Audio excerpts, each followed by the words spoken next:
I'll just start with the basic while you're, so everybody that's here, please make sure you're signed in. If you're here from the public and wish to speak on an application, please fill out a speaker card and give it to me. And we are not taking things in order. My name is Donna Raftery. I am chair of Community Board 2's SLA committee. And also on the committee is Dr. Shirley Smith, Lois Rakoff, Cormac Flynn, and Anthony Wong. What I'm going to do is I'll call on the application. Please come up here to the microphone. There are 2 microphones here. And use them. We all need to use the microphones. You can take them out of the stand. The one stand raises and lowers, but we need everybody to use the microphone. So we'll hear from the application. The applicants will address the committee. The committee will then go and ask whatever questions they have. Once we're done with the committee, we will go to the public. We will hear from everybody on the public who's here to speak on the matter. And then once that's all done, we'll go back to the applicant for any responses. Public address the committee. We ask that everybody speak respectfully. I'm asking that there's no back and forth between anybody. And I think that's it. Yes, and then just please make sure to speak into the microphone. There are a number of you here on an application. Just do me one favor. I want to hear from everybody, but just if somebody's already said what you've said, try to do the shorter version or hit some other points or say you agree so that we don't hear the same, just to keep the meeting more efficient. That's it. Okay, so the first application I'm going to call on is Greene Street Enterprises, Inc., doing business as White Oak Tavern. That's at 21 Waverly Place, and this is an alteration to add an ADA bathroom and enlarge the bar.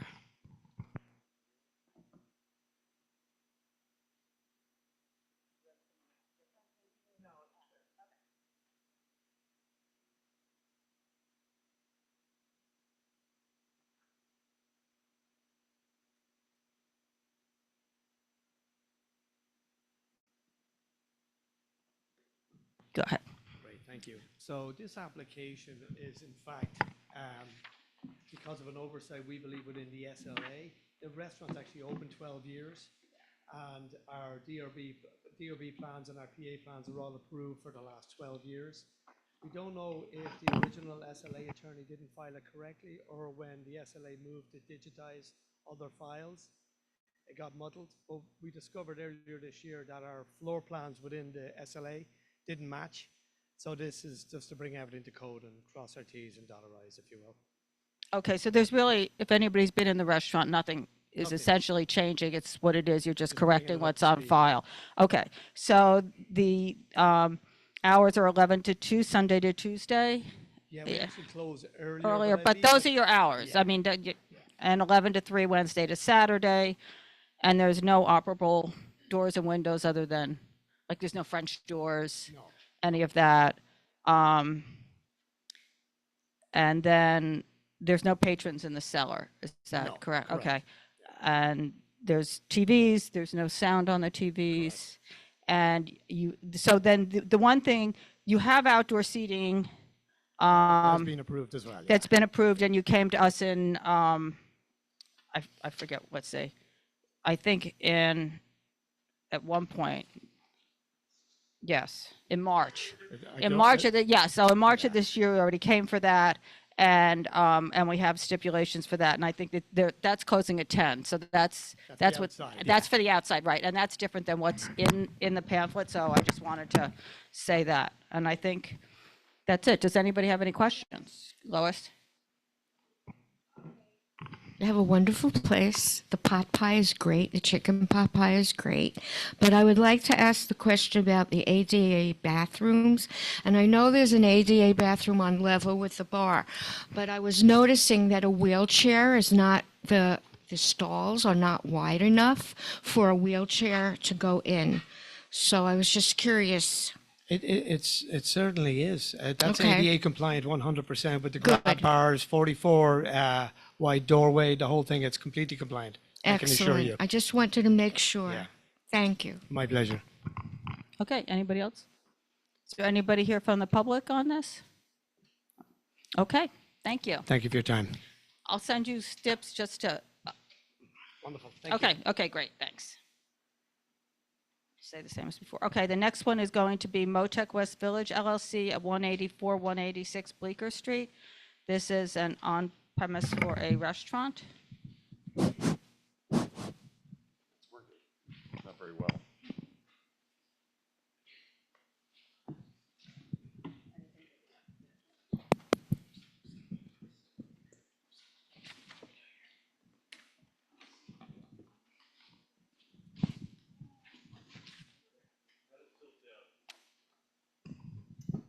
Test, test.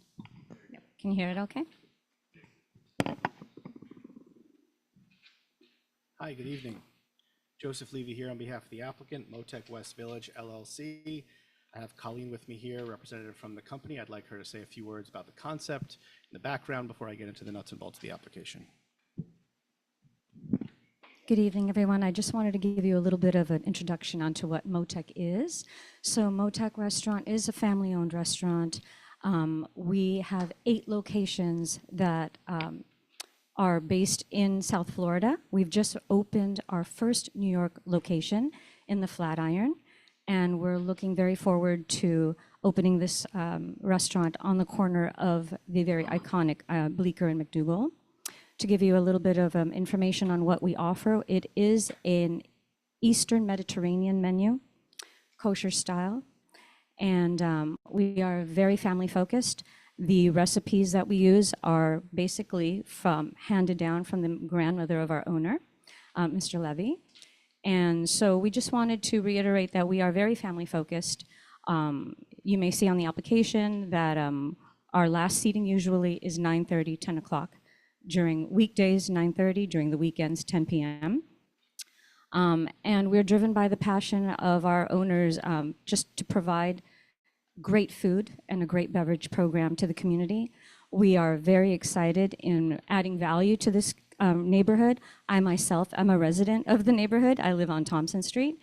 And we're just very, very excited in providing an option to the neighborhood where our neighbors and our guests can have brunch, lunch, dinner, any day of the week.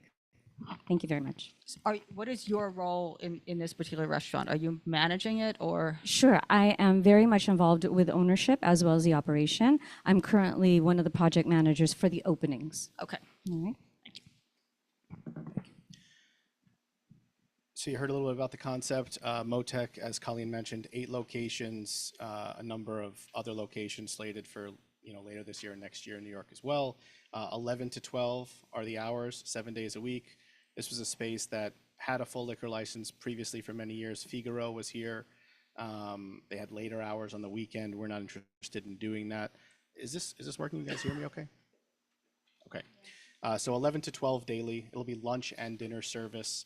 That is what they do at all of their locations. Background music only here. You have 22 tables inside with 60 seats, 1 bar with 13 seats. Ground floor only for patron use. Downstairs is back of house only. 50 plus signatures from the neighborhood. We actually have a couple of signatures from people in the building as well.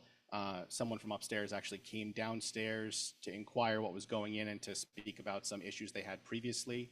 There were some sound issues previously, and that was uncovered very quickly during construction. They found out that the speakers were inset in the ceiling and there was no soundproofing around them, so they were all ripped out. That's been remedied. There's been soundproofing done, and the landlord, as I understand it, has gone a step further and said if anyone in the building has any soundproofing issues based on the soundproofing that's been done and there are still issues in the apartment, he's going to take care of it himself.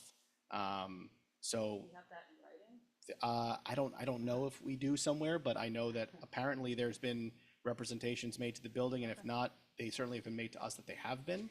And we've already done additional soundproofing, plus it's going to be background music only. There's no DJ, no live music, nothing like that. Again, restaurant through and through, full liquor license, 8 locations, 7 in South Florida, 1 up here so far. This will be number 9, and again, more to come. Okay, so it's 11 to 12, 7 days. It's not 10 a.m. on Sunday. The question here. Oh, yeah, 10 a.m. on Sunday for brunch, sorry. 10, so then is it 10 a.m. on Saturday too? Saturday and Sunday. So Saturday and Sunday. We'll make it 10 a.m. Saturday, Sunday, sorry. that should Okay, have been in okay, there. I just, because it, okay. And then, private parties, There will be some. 12 it's- a year, how, I mean, is That's there? fine. There are very few gonna, if any, are gonna be of the buyout variety. So that's fine. Okay, and then, are you planning on having outdoor at some point? I know it's not part of this. So the honest answer is we'd like to, if possible. We're not sure if it is. We want to get the restaurant open and operational first to see if it makes sense, to see if Sidewalk will allow it, to get a feel for the foot traffic, and to see if restaurant operations make sense for it. But we can't know that yet. So it's you'll not on this come- application. If we do, of course, we'll come back. Okay, and so close all the doors because it's got all those French Yes. doors at 10 o'clock? Yes. Okay, and previously what they had for the sidewalk is close the sidewalk at 11 PM. Just when you're looking at it, there were a lot of problems with the tree pits and on, is that McDougal? Yeah, on McDougal. The tree pits, so they had seating all there, but it wasn't done properly, so you Yeah. couldn't. Well, you these know. guys run a first-class operation, so that's another reason they wanted to kind of hold that back, because they don't even know if it would work for them. So we'll keep the option open, but certainly nothing in this application. Okay, okay, I think that's all I have for questions. The doors? It's fully operable facade. Is it that way now? Does the facade open completely? Yes. Outside?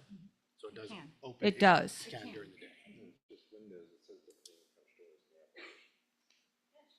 It says you're putting in French doors. Are you putting in French doors, or does it have French doors?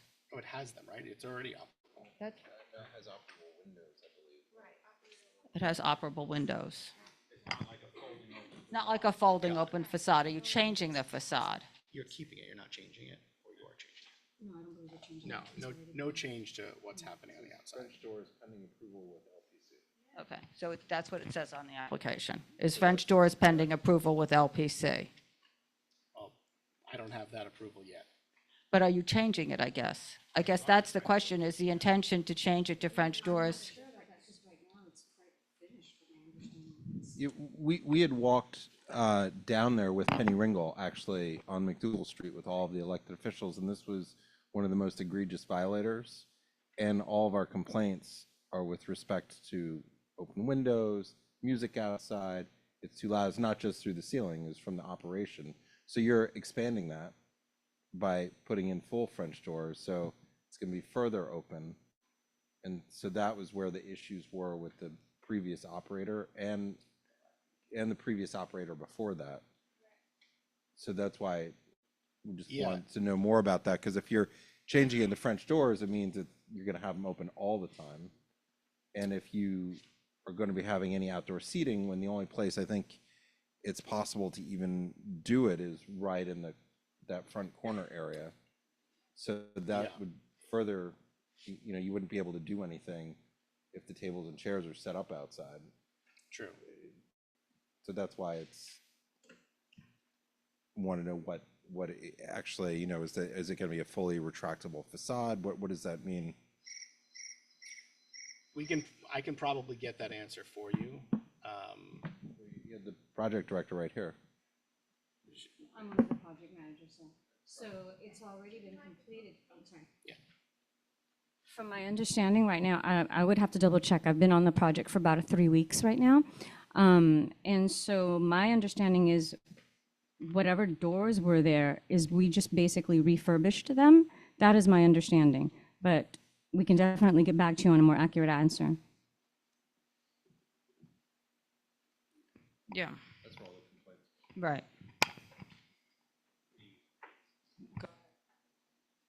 Yeah, sorry, works there. You understand the distinction we're making between what it is now and, 100%. well, I know you do. I would make sure. Thank you. Oh, I have another question. Your location, the other location on Broadway in the Flatiron, how long has that been open? Since September, thank you.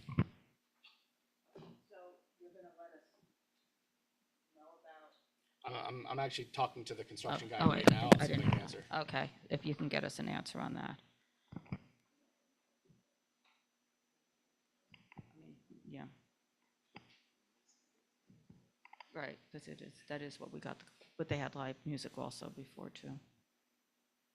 Are the speakers by the doors? Okay, so they were exploring whether French doors would work. It's been scrapped. They're keeping everything as is. Okay. It's just being painted white. Okay.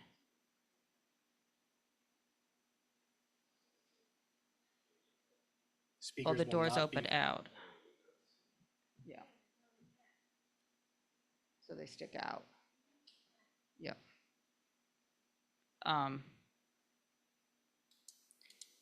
Speakers won't be by the windows? Speakers won't be by the windows. It'll be background only, not facing out either. Okay. And it'll close by 10 Yes. or earlier? Or earlier? By 10. Okay. Okay, does anybody from the committee have anything else on? Okay. Is there anybody here from the public on this? Okay. I think that does it. Great, thank you. Thanks. Okay, so the next application is going to be Sweet Hospitality Group LLC at 434 Lafayette Street. This is a wine beer cider for legitimate theater, previously unlicensed location. The committee knows it well.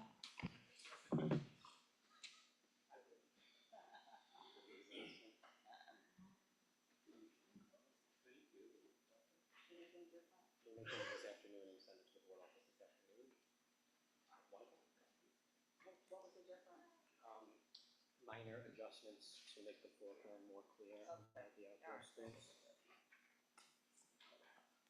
Evening, how you doing? Happy New Year. Anybody who came in after we started, just make sure you sign in the back. And if you're here to speak on an application, please fill out a speaker card and give it to me. And DH9 Crosby LLC and Crescent Hotel Management laid over till February.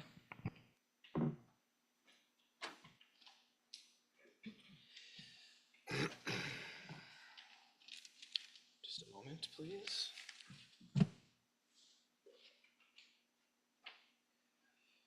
All right, you ready, Donna? Yep. Okay, good evening, CB2 Max Bookman, Kazetsky and Bookman PC, Counsel for Sweet Hospitality Group, which with me is EJ Marotta. He's the president of Sweet Hospitality, which is the applicant entity, as well as Megan from No Guarantees. No Guarantees is the theater operator. She's the president and COO of the theater operator. This is the historic Astor Place Theater on Lafayette, south of Astor Place. The committee does know it well, as Donna said. Formerly of Blue Man Group fame, storied theater from before that. No Guarantees recently became the new theater operator. They're leading this theater into its next chapter, into the future, and Sweet Hospitality is the food and beverage concessionaire who they hired. Deep experience, nearly 24, I believe, liquor licenses throughout New York State, operating venues just like this. I want to start with an apology. This is the third month in a row that we're here. We respect your time. We're going to try to continue to be respectful of your time, and we're sorry that you're hearing this case for a third time, and we're very sincere about that, and my client and No Guarantees are as well. We really mean it. So why are we here? We're here to talk about the outdoor space. So just a little bit of background. This building has always had outdoor space in the back. And it's got a history of being used, maybe not always legally, but it has a history of being used. I found a photograph from 1940, which I'm going to give you, which says right at the marquee, "Dine in open air garden."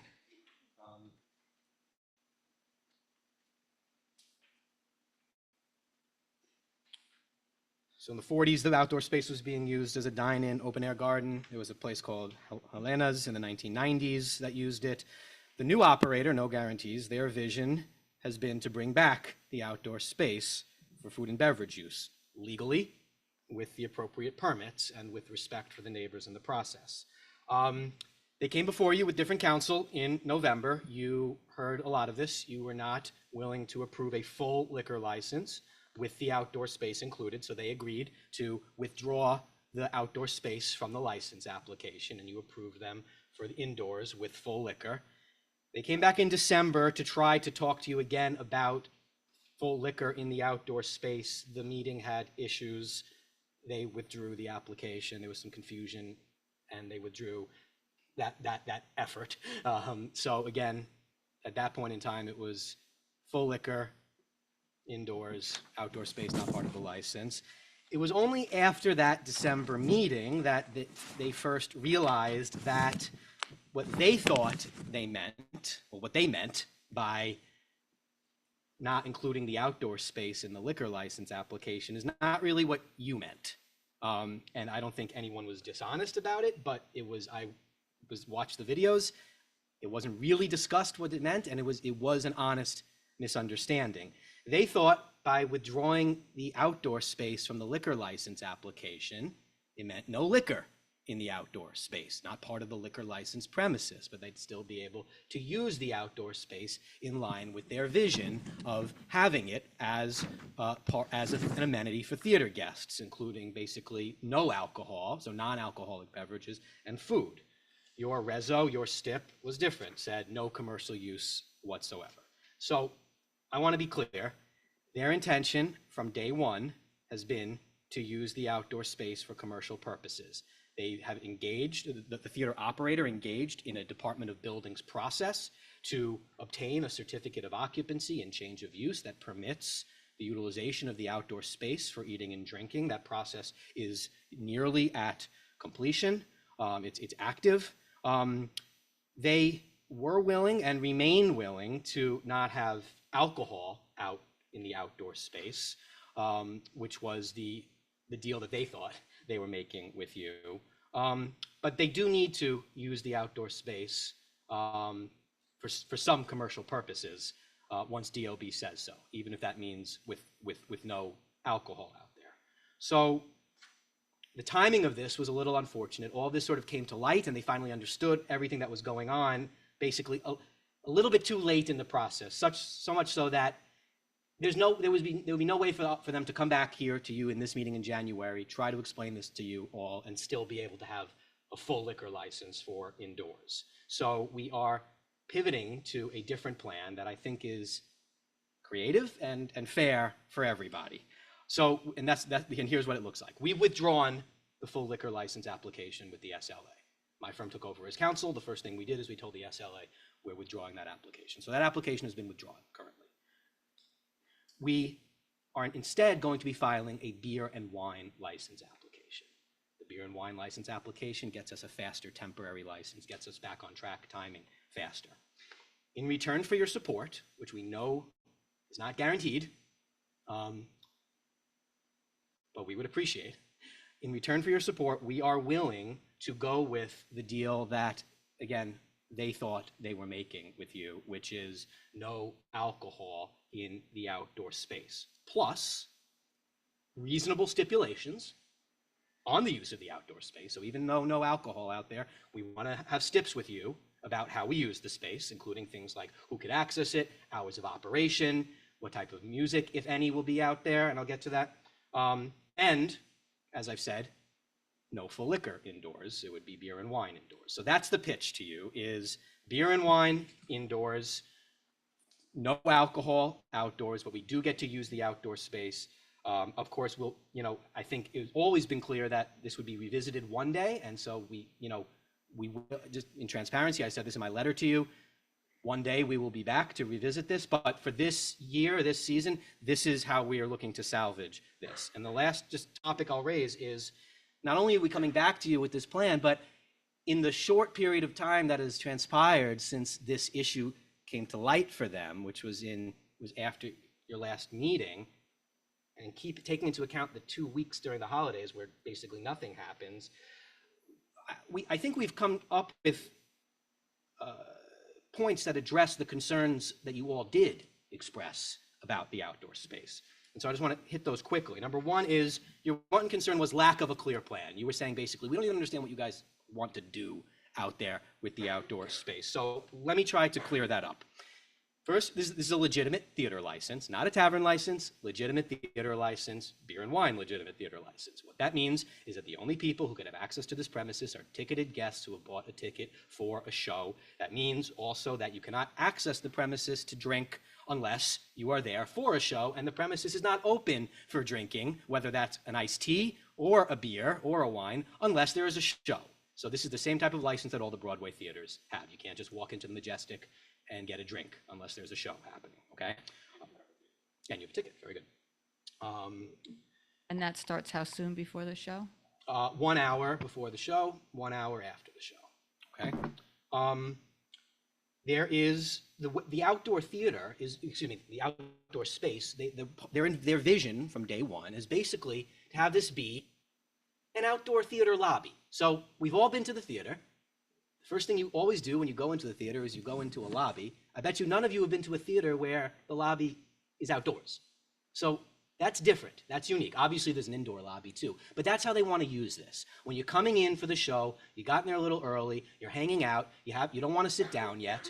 Just like you could hang out in the indoor lobby, we want to be able to direct you outdoors and say, you could hang out outside too until the show begins. We don't think that's going to be a very significant use, frankly, but it's important. It's a distinguishing factor. It's going to make them different, and it's really important to them, which is why we're going through all of these motions, okay?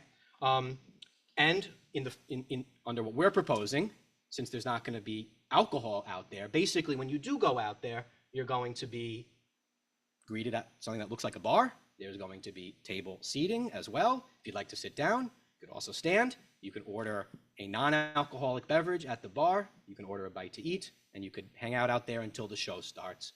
Then you're going in for your show. And the same thing is true for the hour after the show. So that's the plan.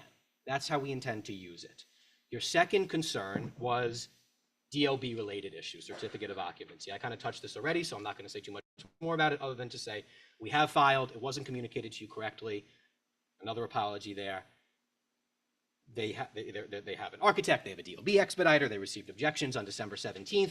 They're in a process. Part of the process includes convincing DOT that they've addressed life safety issues, including means of egress. All of this, their architect has advised them that this is all completely doable and is going to be done soon.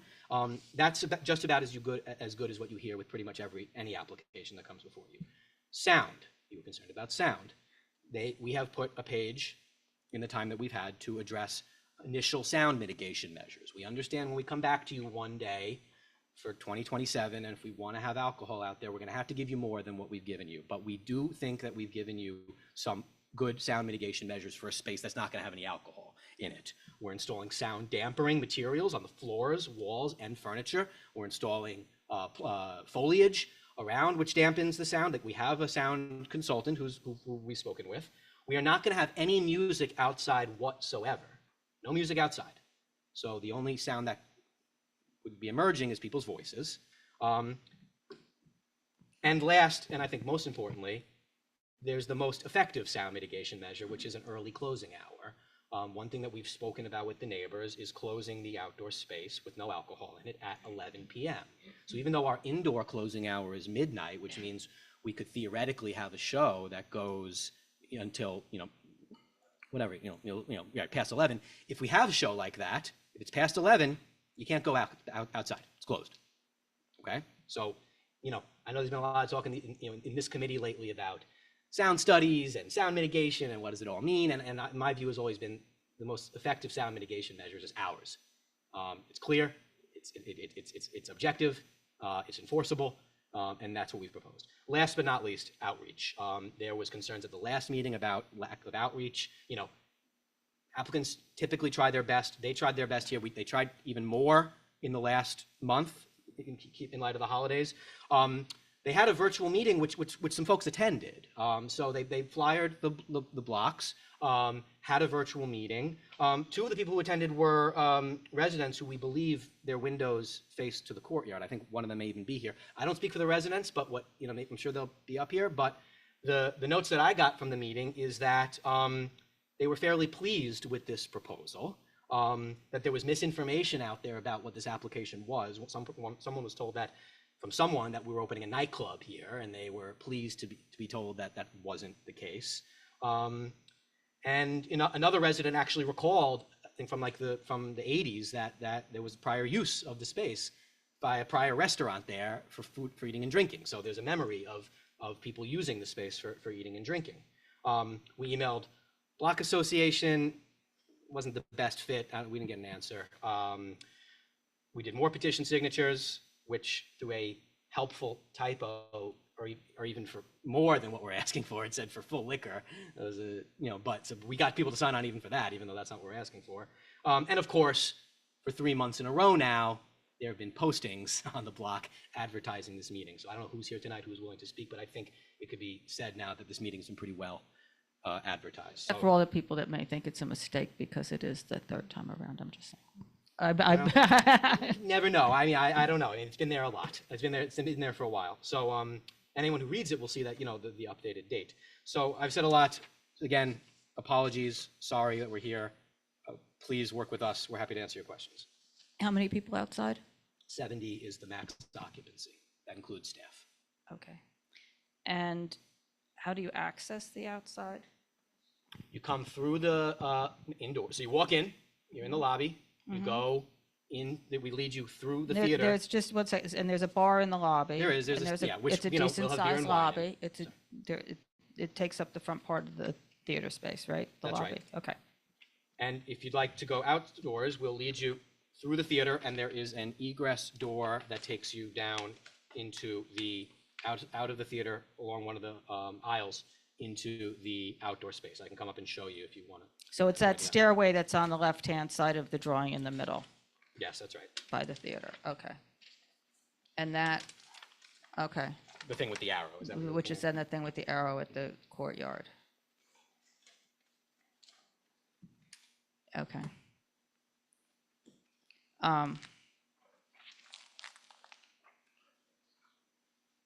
Okay, so why isn't there direct access from the first floor? Well, so the names of the floors are confusing. We're using the DOB terminology. The first floor is actually a little high. The basement is, I don't know if that's actually the basement, it's probably a little bit lower, but basically, when you come out from the first floor, the courtyard is lower. It's not, you have to walk down to it to get to it. Oh, pardon me. Oh, excuse me. It's not on the same level as the theater, in the actual theater. So you have to. It's up from so the theater is below grade Pardon me, yeah. basement. Yes, that's right. And then you're sort of walking up to the first floor to get to this, the courtyard, which is the rooftop sort of the building next door. That's right. In the back.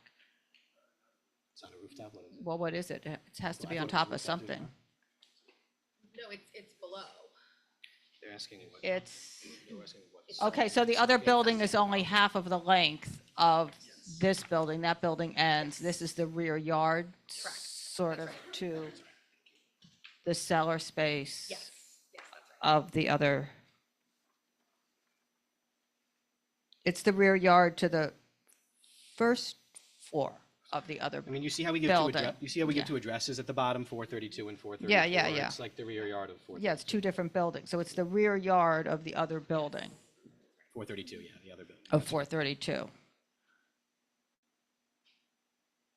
And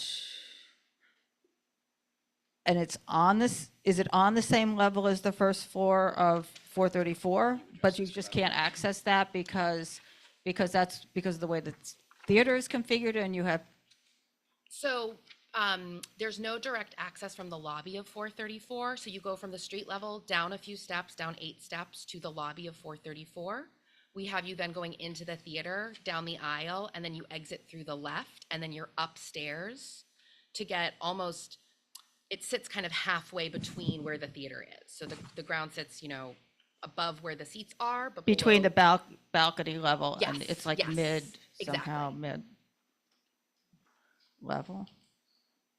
Right. And it has a bar in it. If we have your support, no alcohol. Well, so Because we're going to offer non-alcoholic beverages. they enter in, okay, so they enter in it, if I understand this correctly, they enter in it, they go through the theater seating, which Yes. there are attached seats in the theater?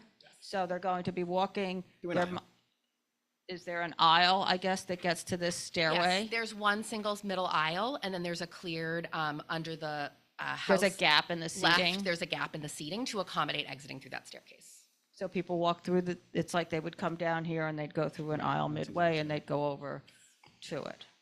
And so your intention, though, from your letter and from the initial application is to have a full liquor license and to have liquor outside. That's not what we're evaluating because that's not what you're applying for, but that is what Yes, the we- intention is. Absolutely, and we want to be transparent about that. That's what was proposed on day people one, are and going, one day we want that. so people are going outside before the show? So they're walking through the theater to go sit outside in the courtyard and in the lobby? Yeah, I mean, look, it's a little quirky, but the building is built the way it is, and they. So they I'm can just, make it going work. to say my one thing with this, and as you're saying, this is a theater license, this is an ancillary experience to the business. Yes, an important one, though. Well, it's nice for your patrons. I'm just going to say it's nice I understand why you would like everybody to be able to sit outside. I'm just going to say you still have all these residents surrounding this courtyard. No doubt, and And closing at 11 o'clock, not having your patrons out there after the show, that's at 11 o'clock at night or 10 o'clock at night outside people's living quarters with, guys, for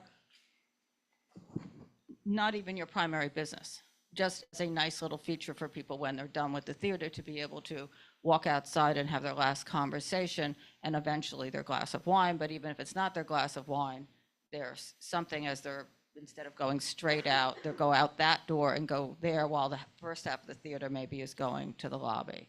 I mean, it's. and- Sorry. That's really all I have to say about it, but Well, that's. can I respond? Yeah. I mean, I hear your point, and I'll agree with some of what you said. I mean, yes, this is a theater license. In some sense, the bar is ancillary to all theater licenses. This wouldn't be the first theater with multiple bars. Lots of theaters have multiple bars. We do think it's an interesting distinguishing factor that will make the members of the public who attend this theater. Again, this is not some fancy restaurant. This will be people from the community who attend cultural plays, performances at this theater to be able to use. So we do think that is worth something. DOB is we're told, going to tell us that we could use it. And this wouldn't be the first time in this community board that with the appropriate level of stipulations and engagement that you've supported people using an outdoor space like this. This is the added advantage that what we're proposing to you today doesn't even have alcohol there, which I've heard you say in previous meetings, Donna. When people drink alcohol, their voices tend to get louder, and we don't have But that it's yet. still 70 people outside in a courtyard surrounded by residential windows. Yeah, I mean, look, I think- It's not enclosed, it's not anything. So I hear just you. wanted Look, to I say think the that. truth is, just let me say one more thing. Yeah. I do hear you. I think the truth is, because again, we've all been to theaters. Most people don't stick around after a show is over. And I'm just going to say one thing about that before you go any further. Most people don't stick around unless they have a nice courtyard to sit in at 11 o'clock at With no night booze. on this year. This well, year. yeah. Yeah, well, I mean, my point is, I think we could all, I hear what you're saying, but just give me a little bit back here. I don't think it's reasonable to expect that 70 people are going to be out there for any considerable period of time up to 11 o'clock when a show is over. I think it's going to be less. As a separate question, how many seats in the theater? Could you give the answer? 284. Okay. And what's the capacity max of the lobby, the interior lobby? Don't know. Do you know the answer? The lobby is 100. So if we don't have doors open yet for the theater example, if almost 300 people were to show up at once, we would have a line outside the building until we could accommodate everyone into their seats. Okay. And anybody else? Go ahead. Hi, Max. Hi, everybody. I just went there to see Richard II, so I'm really familiar with your layout. So just on you said no alcohol will be served outside, but there will be a bar because you're going to serve soft drinks and so on? Yes. And food? Yes. Okay. Can the matrons and patrons bring the alcohol that they purchased in the lobby out to the courtyard? It's a good question. The answer is no. Okay, and then Can they, just as a piggyback to that, Go can they ahead. bring it to their seat? that was my next one. Yes, just like any theater license, you could bring. Some let you, some don't, I see. Really? Yeah, well, they're gonna let you bring your drink to your seat. because those seats are like this, and then you have to hold them in your hand, the drinks. They don't have little, right. Okay, so I'm still confused that if a performance is at 7 p.m. and it goes to 9 p.m. perhaps, or even 9:30, then you want to stay open in the backyard till 11? No, if a performance, under your example, if a performance goes till 9:30, then we want people out there up to 1 hour after that, which would be 10:30. So that's just your example. Our point, though, is that even if a show, let's say, goes to, let's just say 10:30, right? We're cutting the outdoors off at 11. So no matter what, no one's out there past 11. Although for most of the shows, it'll even be. What about lighting out there? We're gonna have lighting. We're gonna face it downwards. We're not gonna face it up into people's apartments. But we'll have, for safety, we'll need to have some lighting. And just as a point, you don't have to have alcohol to talk loudly outside. When you're outside, you're talking loudly. Some people, On some people soda. have louder voices than others, but I'll spot you that. There's a lot of people out there. We're trying our Yeah. best to try to work something here. That's my question. Two quick questions, Max. One, intermissions. Will people go out there in intermission? Probably, yeah. Yes. Yeah, okay. Yeah. The other question is, how will you know, like, it's a theater, this is exited directly from the seats, right? Other people going this way to the lobby, people going back and forth from lobby to thing. How will you stop the number out there at 70? That's your question? How do we prevent people from going out there? How do you prevent it from becoming 71 or 72 as people are milling Well, about freely? Yeah, well, the Yeah. good news is that, like every theater, it's managed by ushers, and who often have counters, et cetera. And so we will be able to, the ushers will be able to ensure that we're not, they'll be aware of how many people are going in and out of the outdoor space, and they have those little, I don't know if there's a more modern version, but those little clickers, and they'll be able to know when they're at capacity.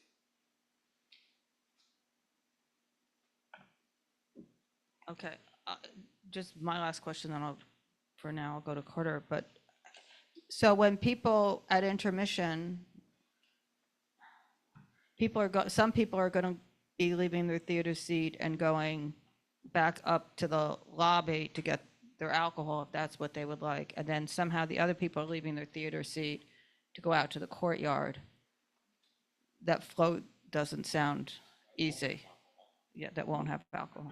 We think we can manage the flow. Is there anything else you want? I know you don't have to. Is there anything else you want to say about the flow? No, just to note that again, the entrance going to the courtyard is the double wide. It's one fewer row of seats there. So it doesn't change the congestion that would ultimately be in the one central aisle that we would have as people go back and forth to the restroom in any case. So that's already there to accommodate a two-way directional flow. Going east and west, or maybe north and south, but going Like toward the stage, back from the stage, just to go to the restroom and come back to your seat. That's where there's actually more congestion, or that would be the bottleneck point, if any, separate from the courtyard space. right. But I'm just saying, if intermission, when people get up out of their seat, they're all going to, forget that you have a courtyard. Yes. They'd all be going in the same direction to the lobby initially Yes. until people start coming back in again, Yes. right? And now what will happen is potentially some people from the back of the theater will be walking towards the stairway to get over to the courtyard. Other people from the front of the theater will be walking to go to the lobby. And you'll have this mishmash of people going different directions. Well, I'm not so sure I agree with that, Donna. I mean, How could you not? it is up and down. How do I know? Because New Yorkers know how to move through spaces, and when there's someone coming down one way, you're gonna move out of the way for them, and we all do that every day. Okay. Just on the follow-up on the alcohol, are you designating cups that have alcohol and non-alcohol? Because I could see it. I could see how someone goes to the lobby, gets their drink during intermission, say, and then wants to go to the courtyard and they have their alcohol. So how are you going to discern what has alcohol and what doesn't have alcohol? So the short answer is, it's a good question. The answer is yes, they're gonna have they have separate colored cups. Alcohol cups are one color and non-alcohol cups are a different color. One of them also has a non-alcohol, lid, separate colored lids. Pardon me. It'll be very blatant. Carter? So this is the 1940 tax photos? Yeah, So there was no theater here in 1940. there was an outdoor space apparently. Well, there was a restaurant in the basement, and there were apartments on the upper floors. Yeah. So your courtyard immediately abuts, according to records, an apartment that's directly on the same floor, in the same building, according to certificate of occupancy from what is listed there. And so I'm just very confused because that at the time it was residential on the first floor. The restaurant was in the basement. My own, So I'm just confused. And then in the theater, it looks like between the front, it looks like it's actually a front and a rear building. And there was an open courtyard between them at that time too. So there's been a lot of changes. And to the residents' credit, there is going to be a nightclub in a basement space. It may not be this one. And they are concerned because everybody's been playing games with notifying us, coming to us, being on the calendar a million times. So there's a tremendous amount of confusion and I think a lot of concern. And that basement space has been left off. Everybody's like, oh no, we don't know what we're doing with it, you know, whatever. So that's why there's concern, but just the unknown. But it just seems though that this still has, licensing the space has an impact on the residential neighbors because they live over it. And I think that after the last performance starts, that's not unreasonable to end the outside use over there, because that's the times where normal people don't want to hear a bunch of people talking about some show coming out outside their apartments. And it's not an unreasonable, you know, comment. And having 74 people all come out all at once, and this is because it's noise all at once. You know, it's not like a gradual or like outdoor sidewalk seating, you know, where people are out there and it's the same thing. So I don't know, it's just, it seems like there's a lot of different things going on here, but ultimately that's the main impact, is the later hours outside, bunch of people coming out all at once, being loud. And the same thing on the weekends early, you know, because those are the two times people, I mean, whenever we deal with outside, that's the number one complaint. And then the people who have outside behind them, been there for a while, that's still their big complaint, right? So weekend morning, suddenly, you know, stuff starting early. So that's just my comments, and that's not going to change, you know, from now, whether you're there, whether there's a liquor license. It just seems that it's better to get off the ground with a viable plan, you know, for the whole thing later, just because, you know, it didn't develop that way, and so sort of this is the hand they're dealt. The mistakes that were made, and they, you know, this is important enough to them, as, you know, especially as they move through their DOB process. They need to be able to use the outdoor space the way they intend to, and that they intended to, and the way that they presented it to DOB. I'll let Megan address, Carter, your comment about the residential. But before, sorry, before I do, just one thing on the tax photo. My only point with that was to say that it would not be a radical departure from historic use to have food and beverage being used outdoors at this property. I understand that the theater. I understand, but it's not reflected on the legal documents at that time. No, but it's going to be. Well, yeah, but no. The tax photos, it's clear they're within 1930 to 1941. But you're talking about legal documents. I'm talking about what you guys typically talk about, which is facts on the ground. The fact, I'm not talking about legal niceties. Improvement cards say that the dining is in the basement.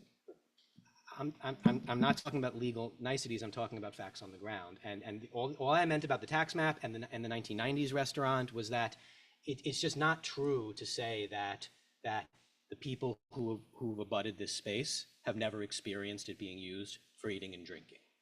It's just not true. The tax map, the photograph, it's a photograph, black and white photograph, shows that there was outdoor garden usage, and we know from the 90s that was the case too. Now, I don't think that means you have to approve us just because of that. You know, I think we still need to convince you on all the other But factors. that use wasn't connected to your theater. That was connected to the other building. No, fair enough, but it was being used. Like, it was being used. It's not like we're taking a space that for all of New York City history has never been used for anything except for nothing. And now all of a sudden we want to put eating and drinking out there. People who've lived in our meeting, people who've lived in this neighborhood in people's lifetimes, not just the 1940s, in people's lifetimes, someone said, oh yeah, I remember when that space was used for eating and drinking. I don't think we should be splitting hairs over who was using it or was it legal or not. It was a fact on the ground. And again, I don't think that wins. I don't think that means you have to vote for us, but I think it's a helpful fact. That's all. Megan wanted to address quickly. Yeah. I just wanted to clarify in terms of the vocabulary that we're using for the spaces. The restaurant itself is in what's considered the basement of 432. It has the same 8 steps down. And then there is within that space a staircase going up to a mezzanine level. And again, the outdoor courtyard straddles those 2 levels. So the courtyard is not in parallel with anything residential in 432 Lafayette. Okay, all right, I think what I'm gonna do is go to the public. We've got a lot of people here. Why don't you all come up and just whoever, state your name first, and I'll find you in the speaker card list and just make sure that you've filled out a speaker card. Yeah. And like I said, I wanna hear from everybody, but try to keep it succinct and yeah. Don't repeat too much. Okay, go ahead. All right, I'm Vittorio Tripoli. There's a lot to tackle here. If you don't mind if I read a few notes, but I'm just gonna take this off the thing. Okay. We submitted a petition for the last meeting, which you guys graciously took. There's only a few new points in there that I think are good to consider. One being that I cannot seem to locate any certificate of occupancy that discusses really any courtyard use, you know, regardless of commercial use ever. I called the Department of Buildings last week to speak to them, and they went through both systems that they have, and they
people. I mean, people were really upset in the buildings and throwing things out the window. And, you know, we end up policing it because they give us perimeters that when they ask for applications, but who's going to enforce them? Anyway, that's about Okay, all I have thank to you. say. Thank you. Anyone else? Hello, I'm Cade. I'm at 2F, same building. I don't want to go back through the whole laundry list of reasons that were just presented. You know, and this is nothing against the theater. I wish the theater success. I wish it well. But I don't think that this plan, as it stands, I believe that it could meaningfully be a detriment to my neighbors' quality of life. And I feel that, you know, their voices need to be respected here. They've been, you know, here for many decades. And again, yes, the noise, they didn't sign up for, you know, ruckusness when they moved in. And anyways, I believe that this plan as it stands could really harm my neighbors, and I feel that they need to be heard. Thank you. Thank you. Thanks. One last, and then I have one more person. Go ahead. I just want to really emphasize this whole facts on the ground that they spoke about before of, you know, this is what's been going on. I promise you, I've lived there my whole life. I'm 24, conceived, born there. My mother, you just heard from her. It has, if you look at the photos, there's 2 basketball hoops, there's some asphalt ground. Once in a while, the children of the Blond owners would go out and play basketball. Extremely annoying. Everyone would throw eggs at them, and then they wouldn't do it for a couple months, and then they try it again. That is how the space has worked. That's coming from a person that's lived there their entire life. Yes. Oh, that's Santino. That's my older brother. But we was still there, yeah. And so yeah, that's a really important point. I don't know why they keep coming back to the facts of the ground. We live here. We know what's really happened. Thank you. Last up. Yeah, hi. Sorry, I was here the last time, and I came in support of the theater. I was very excited that it is a theater and not a CVS or any other number of businesses that I don't want. I really want a theater to succeed there. I don't want to lose more theaters. I'm a theater guy. Having listening to my neighbors, and I told Vittorio that I would come with an open mind and listen, you know, I was sort of excited at once about an outdoor venue that would be back there and help with the bottom line of the theater. I think it's important to understand that it's not greed, it's trying to keep a theater open. And I think a liquor license can help that. Having heard some of I'm not as close as they are. So where are you? I'm on the Broadway side, so Okay. my backyard abuts. I can see the whole courtyard from my backyard. But it sounds like it's a lot louder for them than it would be for me. So I respectfully would listen to them and make your decision, whatever. But the only thing I would like to say is, I don't think the idea of a liquor license for a theater is a bad idea or an evil idea or a greedy idea. I think it just helps the bottom line. Whether or not you guys want to let people outside, or that's up to everybody here. But I wouldn't throw out the idea of a liquor license for a theater. I think they deserve to make Well, money and stay open. Just for the record, when they Yeah. came the first time Yeah. with their full on-premise license, Yeah. and they removed that courtyard from it, they signed stipulations, and we were all fine with the theater. Right, There was right, no yeah. problem with the committee, the board, CB2's board. Right. Nobody had a problem with a full liquor license Right. for the interior of the theater. Yeah. I just wanted to put that on the record. Right, and I was, We and I, agree and with you. We agree with you. yes, thank you. And I was one of the people that was in the Zoom meeting recently with my buddy Sturgis Warner, who has been in the neighborhood since the 70s as well. He also had said he remembers when it was Colonnades and you could sit back there and have a beer. He remembered it fondly. However, again, I don't want to impede on their, because it really is their backyard. And I believe them when they say 20 people back there talking is a nuisance. 70 would be a problem. So I don't necessarily want to kill the whole idea, because like I said, these guys seem really sweet. I want a theater to thrive there. I want a theater to stay in the neighborhood. I want more theaters in the city. And I do think a liquor license will help their bottom line. Whether or not you let them outside, I think that's what you guys should decide. Mike Keller. Mike. Yeah. Mike. Keller. Yes, Keller. Thank you. Okay, thank you. All right. Thanks, public. We're going back to the application. Yeah, we approved it inside. We're saying we agreed with you. We approved previously, but that's been withdrawn. So now we're starting at square one again. But the community board did approve full liquor for the interior only. Okay, I'll be brief in my responses. I've got, let's see, like 4 quick points. First, on outreach, it just continues to be frustrating. We do our absolute best with postings and Zoom meetings, and we try to get in touch with people to try to work out these concerns ahead of time. We try to reach compromise. This is what you encourage us to do. It's what the Liquor Authority encourages us to do. Apparently, some residents who I have full respect for, and I completely understand the concerns I'm hearing, apparently were aware of this meeting, aware of our application. On our paperwork, we put our contact information. It's the very first thing you see when you click on the calendar for our case, and yet nobody reaches out to us to try. Nobody comes to our Zoom meetings. Nobody reaches out to us to try to speak in advance. This doesn't have to be a battle. This could be a compromise. It could be a conversation, and we're just hoping that we'd be able to do that here in a non-confrontational setting. Number 2, Did you post all over with your contact? Yes, we did. Absolutely, we did. Trust me, we're not looking to just check a box with the Zoom meeting. We want people to come to it. I'm no one more disappointed than me than when my clients tell me nobody came to the Zoom meeting. I mean, we want to draw people out, especially with buildings that, like most buildings in your district, which are not like, doorman buildings, not condos or co-ops. It's hard to actually like reach people, I mean, we can't just go into the building and reach people in their living room. So we do try our best. And I'm proud of the outreach effort they made. Next, no smoking. Oh, okay. Sorry, do you want to say something, Corey?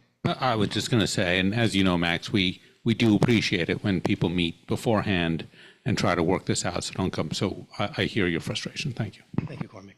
Next, no smoking. No smoking.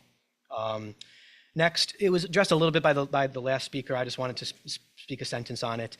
Yeah, I mean, it's not a secret. Yes, this is a business. Businesses are part of the community as well. Businesses have to make money to survive. Businesses open, businesses close. They close when they're not making enough money.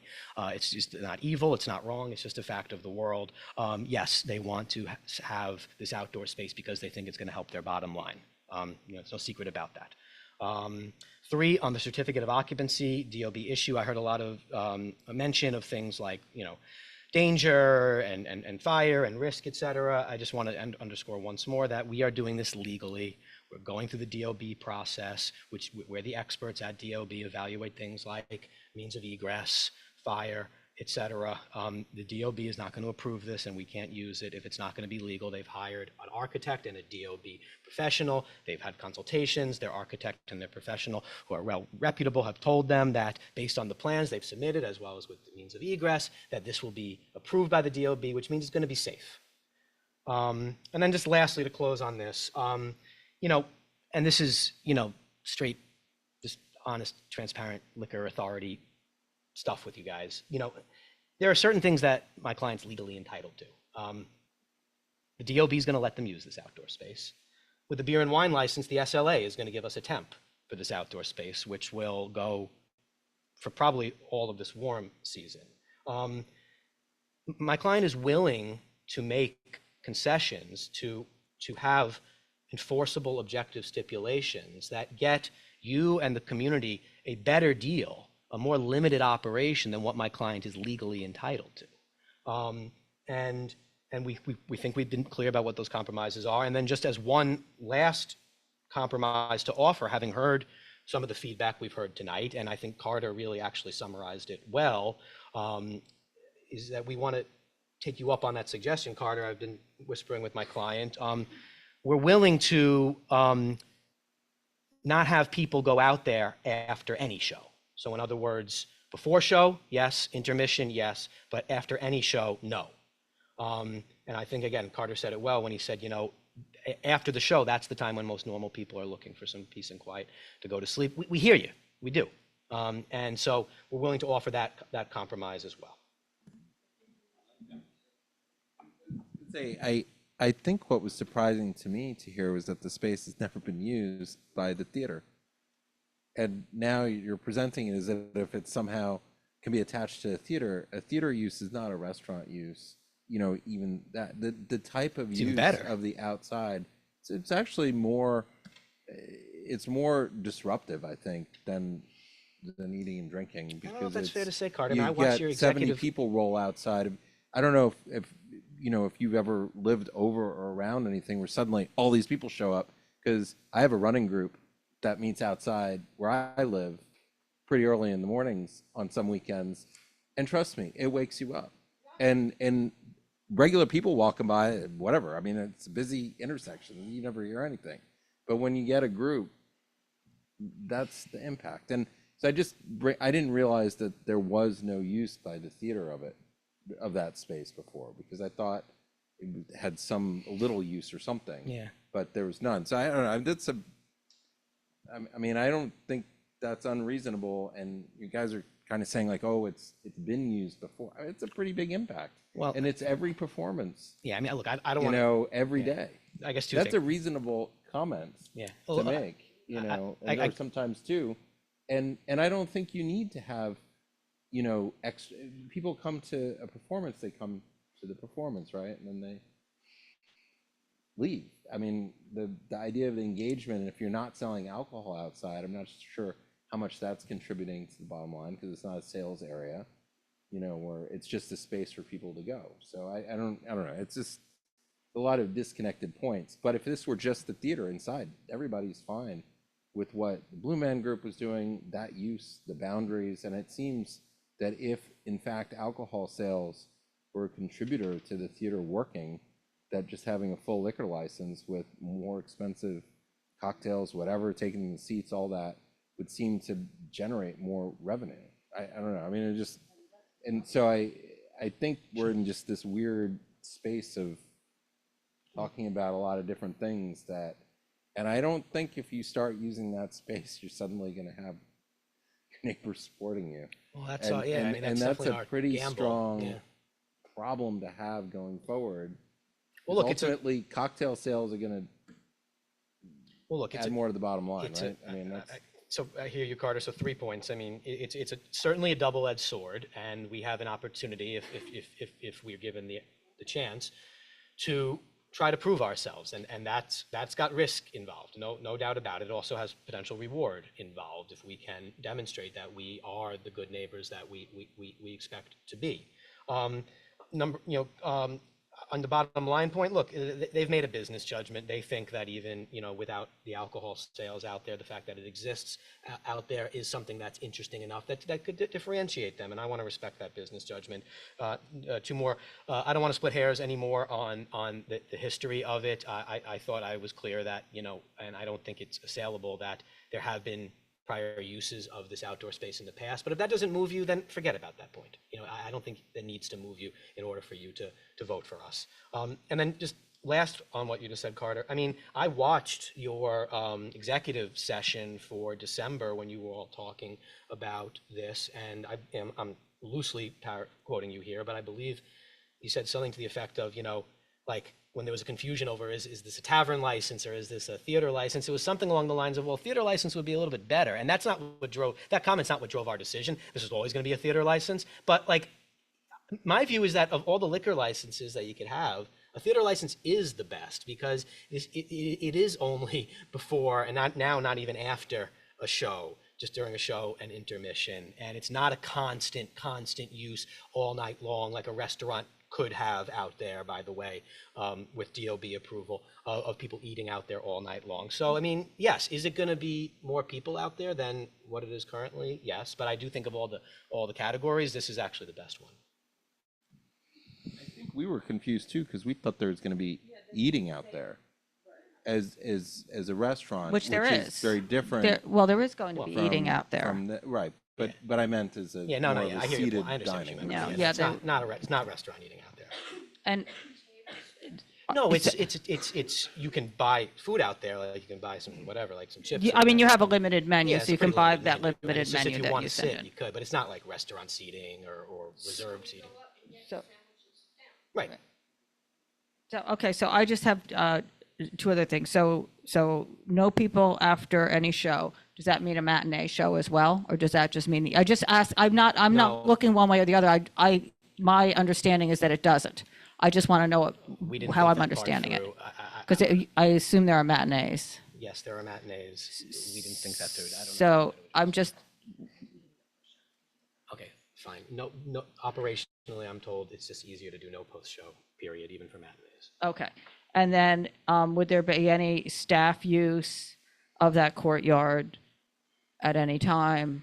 Well, it's a fair point. We do need to talk about that. So Donna's question is, if no customers are out there, obviously we'll have to do some sort of cleanup, but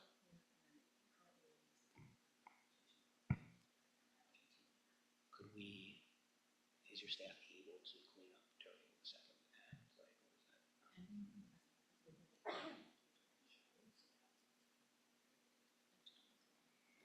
It's gonna be more. Okay. So we just want to try to keep it clean. So no staff use of the courtyard, commercial use of the courtyard after a show either. We can make it work so that any cleanup can happen basically during the second act. That's what I thought you meant, like okay. noise out there. Yeah, that's actually a good point though, Darn too. it. Good. What That's did you good. mean? That's good. What I meant, because they could be out there cleaning up while the show is finishing up, so that's not really Okay, a problem. and- Okay, so let's keep that one. But what I meant was when there is nothing going on at the theater, Okay. would there be any staff meetings out there, any lunches out there, any staff use off hours of that space? So the answer is no staff meetings, no anything out there, except they do occasionally need to use the courtyard for load-ins and load-outs, which is currently happening about 2 times a year. Okay. How does that work? How do you get to the court? How do you load in from the courtyard? You load in every show down through the street level and down those 8 steps we talked about through the lobby of the main space and into the theater. There is no stage door for the Astor Place Theater. So we do oftentimes get requests from our production managers to use the outdoor space to, for example, store lights that they've brought in while they're in the process of hanging them on the red cloth. So they're not really loading. They're not loading into there to load into the theater. They're using It's like it's a storage holding area, area. yes, yeah. Okay, that makes more sense. And then I just think, yeah, okay.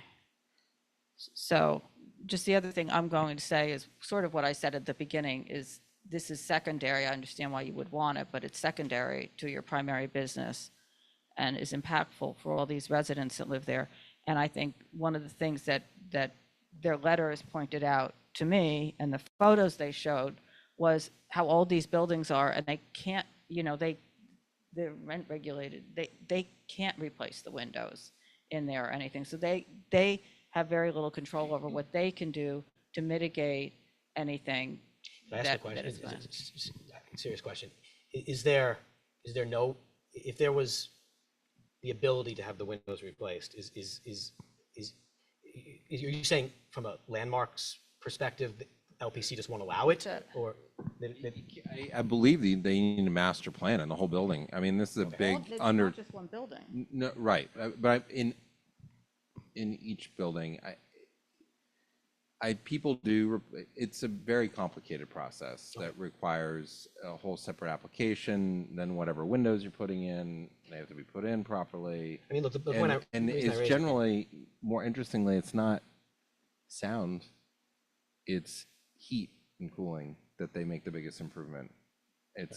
I'm just in old drafty spaces. That's generally why people who renovate change them, is to improve the thermal. I mean, the only reason I raise is look, they're going to be neighbors. And they're here, and they're going to be neighbors, and they're going through the DOB process, and they're going through the SLA process, and we hope that the conversations can continue and not be adversarial. They do want to be neighborly.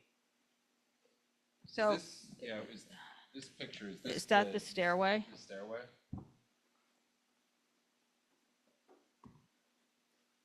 No, this picture blocks off the stairway that goes up to one of the residential floors in 434. And so there's a stairway here that you can't see that comes up from the theater. Let's see if we. So this is the other building? that enclosure, Mhm. the stairs are under there.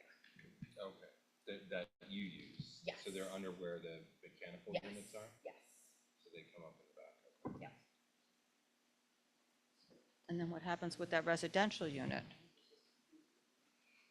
So is that residential unit not, is that blocked off? Is, I think we need to go back to see what you're looking at. yeah, I wanna that, see what you- so.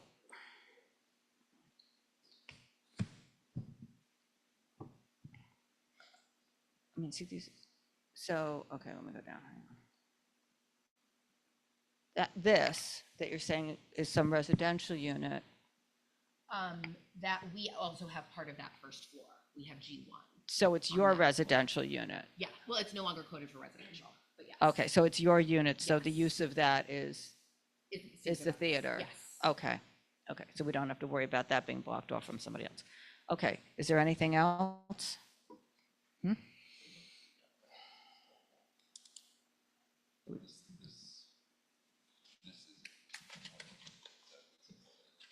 Yeah, but is it still a residential unit? So where the basketball court is that still a residential unit? Back over. Wh- What's this? Those are the same stairs, I believe. you Right, were- yeah, but no, but over in- behind the basketball What court. are the windows? The part of the restaurant. So the restaurant, that's the downstairs into the basement, which is what was considered the restaurant before. And then. At 432. At 432. Not our license. And then Right, there's a right. mezzanine floor. That is it's like a double high ceiling. That is the basement unit and then a mezzanine floor for the restaurant. in For 432. Right, okay. And those are, and then these are residential. So these are the steps, so these are the steps that we're seeing there. These are these, Yes, that's right. and then behind the basketball court is this. And where yours- Yeah, where this the is into steps- the And then balcony. their steps Are right here. go to the courtyard How are, do people get to the courtyard? well, it's not, this is because I'm looking at the one that I printed out. Okay, sorry. Yeah, And so that's one of the changed it to make slight it- changes yes, to that make you it made. more easy to see. Yes, So that's that's how they get, that's their stairs.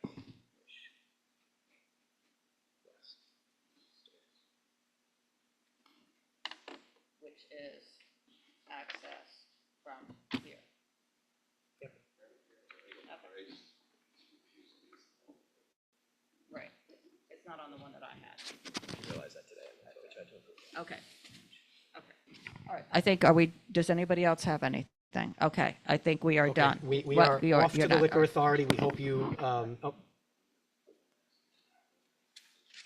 Do you want to comment on the windows, the noise, and the residents? I think Compliance. the best way that we could address noise is by, from what I'm hearing, is by agreeing to the suggestion of not having use of this after intermission. Was there a more specific question you had about that, Carter? or- No, I mean, I think it's a very valid point that they're making. There's been no use here that's legitimate, and then all of a sudden you guys are gonna be out there. You have a bar, you have people selling food or whatever, a bunch of people standing around, and they can't do anything to improve their situation if they don't agree with yours, because they're limited by the regulations of the city from doing anything. And their residential use, it's legal residential uses all throughout that area. This use was never permitted. So they're, this is the age old, who's responsible for dealing with the problem? And this is a great example of that. And this building, these buildings in particular, are some of the oldest buildings. I know there's been a struggle to take care of them because of that, because they are, you heard, they're all wood, they're regulated units, they're beautiful outside, everybody, very iconic. That doesn't mean, you don't take care of them, but there's a limitation, and their situation is such that I think it's very difficult to manage that. And so that's just. Yeah, no, I don't, I mean, I don't, I mean, that's the dilemma we're in, because anything that we say, it's directly impacting some people. well, no, and you're right. And this there, is the so. classic dilemma of New York City, and it is dense, and just as their use as residents is legal, upon DOB approval, our use will be legal too. And But you're creating a Secondary new use. to your, right, it's secondary to your primary but at least- business. So the- I'm not saying it's illegal, I'm just saying it's secondary to your primary use is the theater, and you're not applying for an outdoor theater, you're applying for an outdoor sitting area. I'm not looking to reopen any of that discussion. We've talked long enough about it. I was just saying that, I know that there was illegal uses in the past, and people who do things illegally often are not good operators in other ways and are less respectful and are unscrupulous and stuff like that. I mean, my client is doing it legally. They will have a legal use out there, and we're offering concessions to minimize the impact the best we can. And I think the latest concession goes even further to that. So thank you for your time. You have my word. You will not be seeing us again next month. We're off to the Liquor Authority. And we is hope there we have some your support. guarantee that you're remaining their attorney, so then this won't switch around again, and this is. Well, that, all right, you heard it there. The other thing is, don't forget, if you do all of your numbers, it may be that we wouldn't mind seeing you again, because you could come back For what without was the originally outside presented. and have a full liquor and everything else Yeah, inside. I mean, just to be clear, be clear. I mean, we don't want to not see you if that's. If No, that's I the hear you. case, right? I don't We want can there go to be back any to our original misimpressions. Yeah, thing. they're going to use the outdoor space. Okay, They're going to use it. okay, thank you. No, Thank you. no. Okay, thanks. I think we're good. Okay. Give me 1 minute here.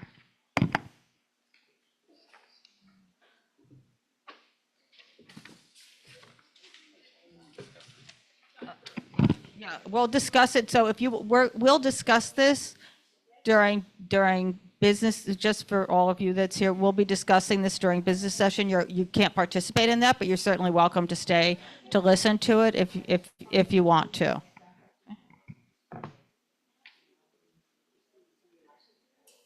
Okay. So the next one. Okay, the next one is going to be Ronnie Scott's Jazz Club LLC at 250 Mercer Street. This is an on-premise for a restaurant, previously unlicensed location.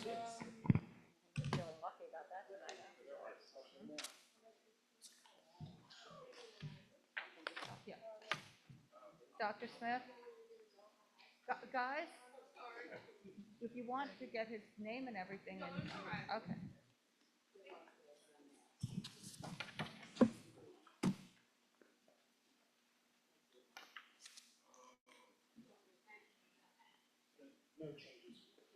Okay, great. Okay, so let me just get.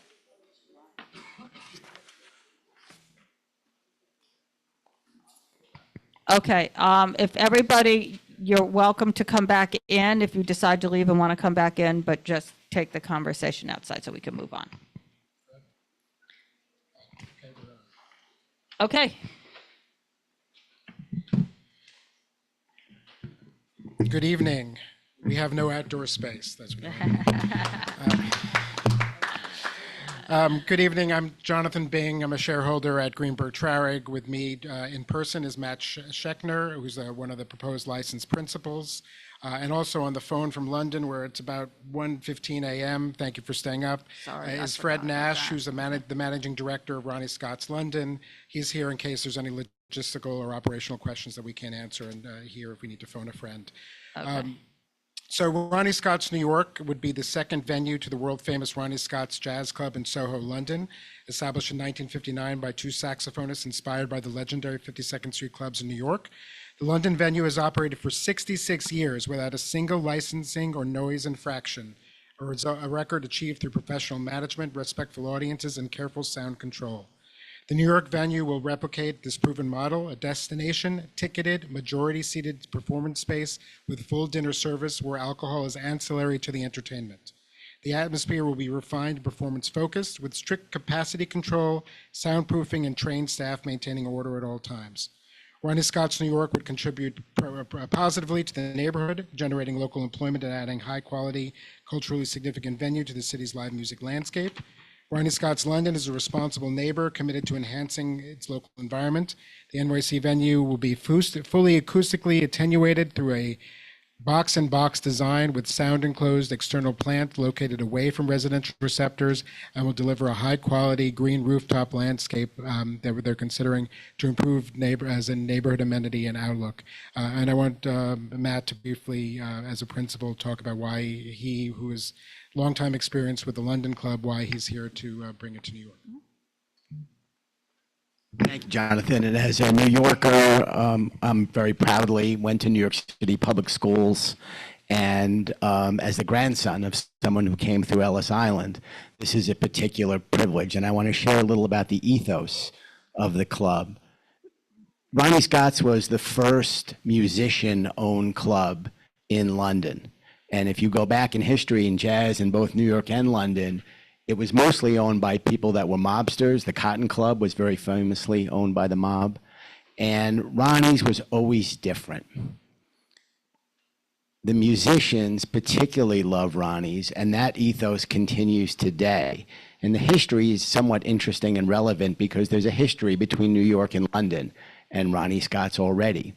So back in the bebop era, when musicians like Miles Davis and Dizzy Gillespie and great singers like Ella Fitzgerald and Sarah Vaughan were performing on 52nd Street, those musicians had never been to London, and many of the musicians, including the whole bebop genre, was not welcomed in London, very much like rock and roll was received here in the American South early on years ago before it became such an indelible part of American culture. Ronnie and his partner, Pete King, knew all about bebop. And they knew because military, Navy people used to buy records and bring them back. And that's how they heard the music. And so the way that they would find out about the great American acts was through that medium. And Ronnie and Pete came to New York. They literally joined the Navy to come to New York to go to 52nd Street. And they successfully negotiated once they opened the London Club in 1959 with the Musicians Union here and became the first club to export the great iconic American acts to London. And there are wonderful clips that you can find of Ella Fitzgerald performing at Ronnie's, Sarah Vaughan, Miles, all the great, great acts, and that continues to today.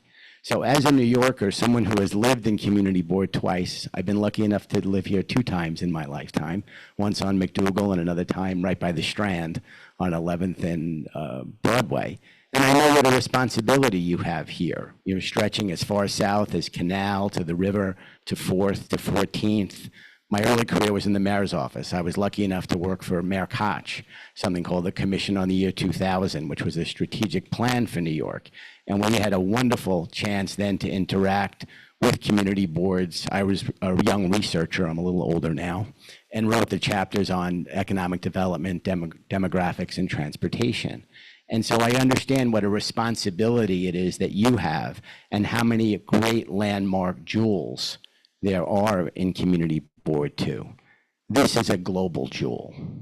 And the opportunity to bring it to New York, and we know the jazz scene here very well, it's very robust, but we genuinely feel that we have something really extraordinary to offer. There's a wonderful track record of success over a long, long period of time. And it was a privilege when the owners approached me. I know them about 15 years. And my accent obviously tells you that I'm from here. And so it was and is a privilege to be part of the team to bring Ronnie's to New York. I thank you for this chance, and we're delighted to answer any and all questions that you may have. So are you going to be managing it here? The boots on the ground in New York, one of the owners, and Fred, the GM, who's wonderful, he's going to move to New York and be here the lion's share of the first year as we build the New York team. But there will be a dedicated management team and full staffing and resourcing for the club, for the music part of the club, the F&B, and everything else. Okay, and then, so the hours are? We've asked for a late license. The London license goes till 4. Okay. We have not asked for that. No. We have asked for 2. The musicians play late. Right, just Friday and Saturday. Right, so, Did I so. misspeak? Yeah, so I'll tell you what I have on the questionnaire here is 11 to 12 on Sunday, 11 to 1 Monday through Wednesday, and 11 to 2 Thursday to Saturday. Yeah, I think we have a 1 a.m. Monday through Thursday, 2 a.m. Friday and Saturday, but whichever, whatever it says there is what we propose. Okay, so it says 2 a.m. on Thursday on this one. And then there's no outside. No outside. It's completely enclosed. There's no French doors. There's none of that. There's no TVs. Correct. There's obviously the live music. So how does this work? It's only open when you're having musicians play? Is that? Yes. So the club, it's an evening business, and the London club, there is an early show, a late show, and then a late show. And to be brutally candid, we don't know exactly what time we'll start here. We're a little ways away from that. A lot of New York and London culture is the same, and behavior, some of it's a little different. The London club, it stores at 5:30 for the first show, and the music goes on from there. And there are evenings where there's one act. So tonight in London, by way of example, the club was done by 10:30. There are other nights where it goes much later. Right. And musician is also, we're also dealing in art, not science. So sometimes they play a little longer because they want to, because the crowd wants them to. Sure. So the general is 2 to 3 shows a night. Okay, and no brunch show, no like early afternoon? We haven't gotten there yet. Okay. I think they do a wonderful Christmas lunch program in London that's really, really wonderful and popular. So I think weekend brunch. Well, the hours are. Yeah, and Jonathan wanted me to mention something else. I'm sorry, did you ask another question? No, go ahead. The Christmas lunch thing is really popular. Very important to note that, and this was something we brought to them and was readily embraced. There is a foundation in London that supports music, young people and older people who are challenged. We have already reached out to, you have a wonderful, wonderful school right here, the New School of Jazz is a wonderful New York program. We've already reached out to them to build a relationship with them. And one of the things that I've done in my career as a public school kid is work with the New York City Public Schools. So in my prior life, I produced a very large event for the advertising and media industry that was in New York and then went to London and other places in the world, Johannesburg, Sydney, etc. And my proudest accomplishment was we convinced the Board of Education to convert, it was Canarsie High School. And a lot of underperforming schools, as you may know from what you do in other facets, were carved up into smaller specialty schools. And Canarsie was underperforming, was carved up into 4 schools. One of those is the High School for Innovation, Advertising, and Media, which still goes on today. So Ronnie Scott's New York is absolutely 200% committed to being part of the fabric of New York and helping young people in that next great generation of jazz musicians. Okay, so operationally, the restaurant is only open when there's a show. Correct. It's not operating as a restaurant without a show. And for the attendees, this is the evening. This is not a crawl kind of play. They're not going here and then going somewhere. This is their evening. Right, this is their event. Yeah. Okay, and so I see there's the dining area in the, I don't know where you want to, the back, the smaller area in the back. So there's it. You eat while you watch the show. And then there is an area, what you're looking in the back is a lounge space. And we'll do some stripped down acoustic performances back there, but it's not a second performance space. Okay, and it operates then separately from the other space? Concurrently. Yes. Think of it as a living room and a den. Okay, so the music may be piped into this room that's going on in the other I think you room, will be or- able or to you'd be hear it able to in hear the it? lounge. Okay. The sight lines will be lousy, so I don't know that Right, people will well, want to hang there for that right. purpose. Okay. Go ahead. In other words, people might want to go into that room if they want to hear the music in more background but have conversation, it has to be a little bit it's further from the. It's a lounge. Thanks. Yes. Okay. And then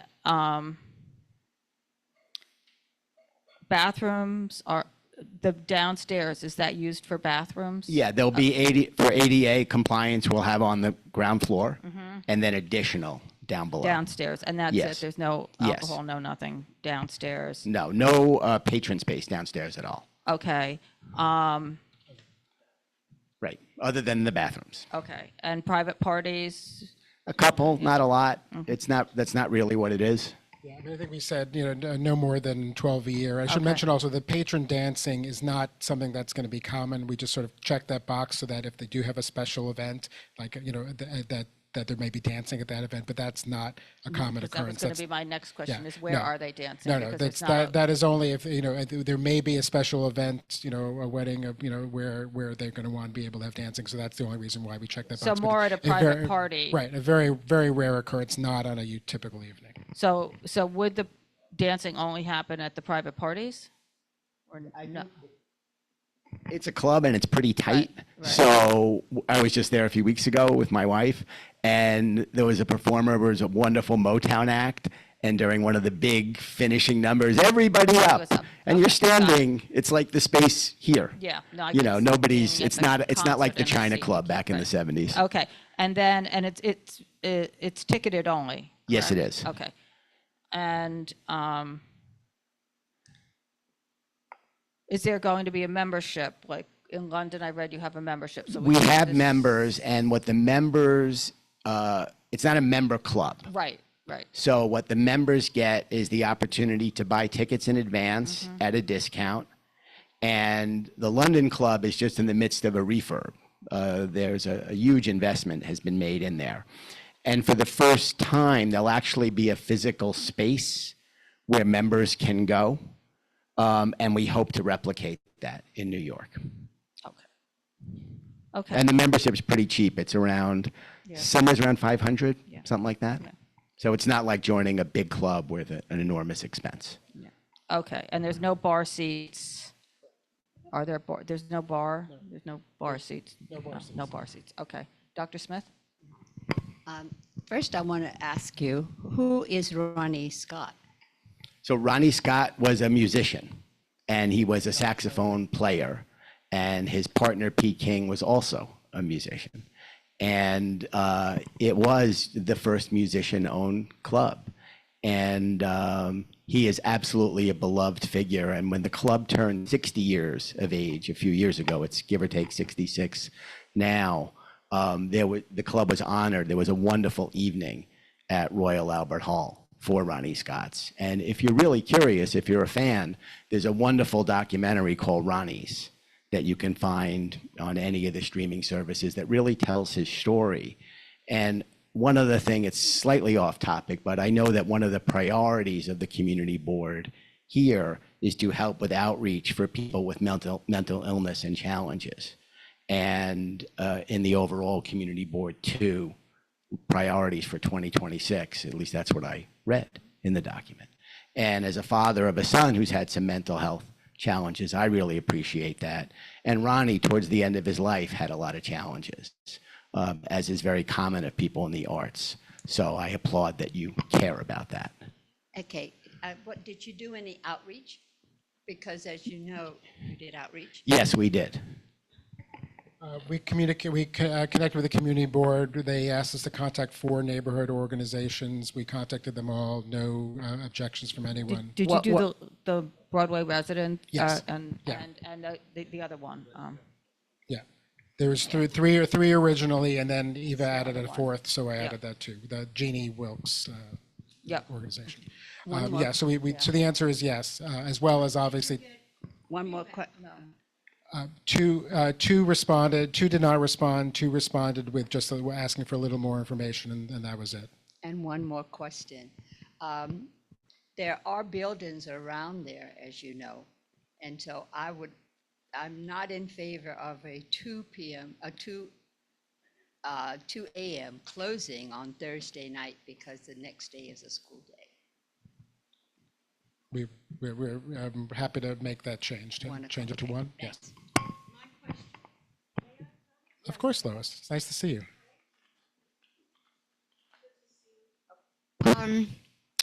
Why do you need a DJ?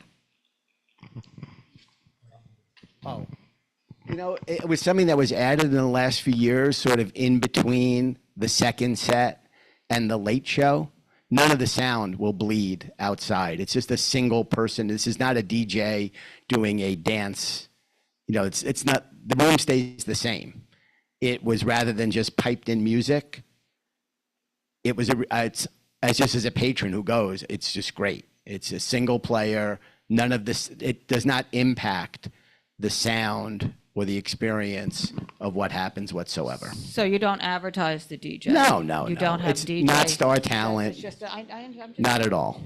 Not at all. And what's the cover charge? It depends on the act. You know, if it's you know, Ronnie's books, A-list talent.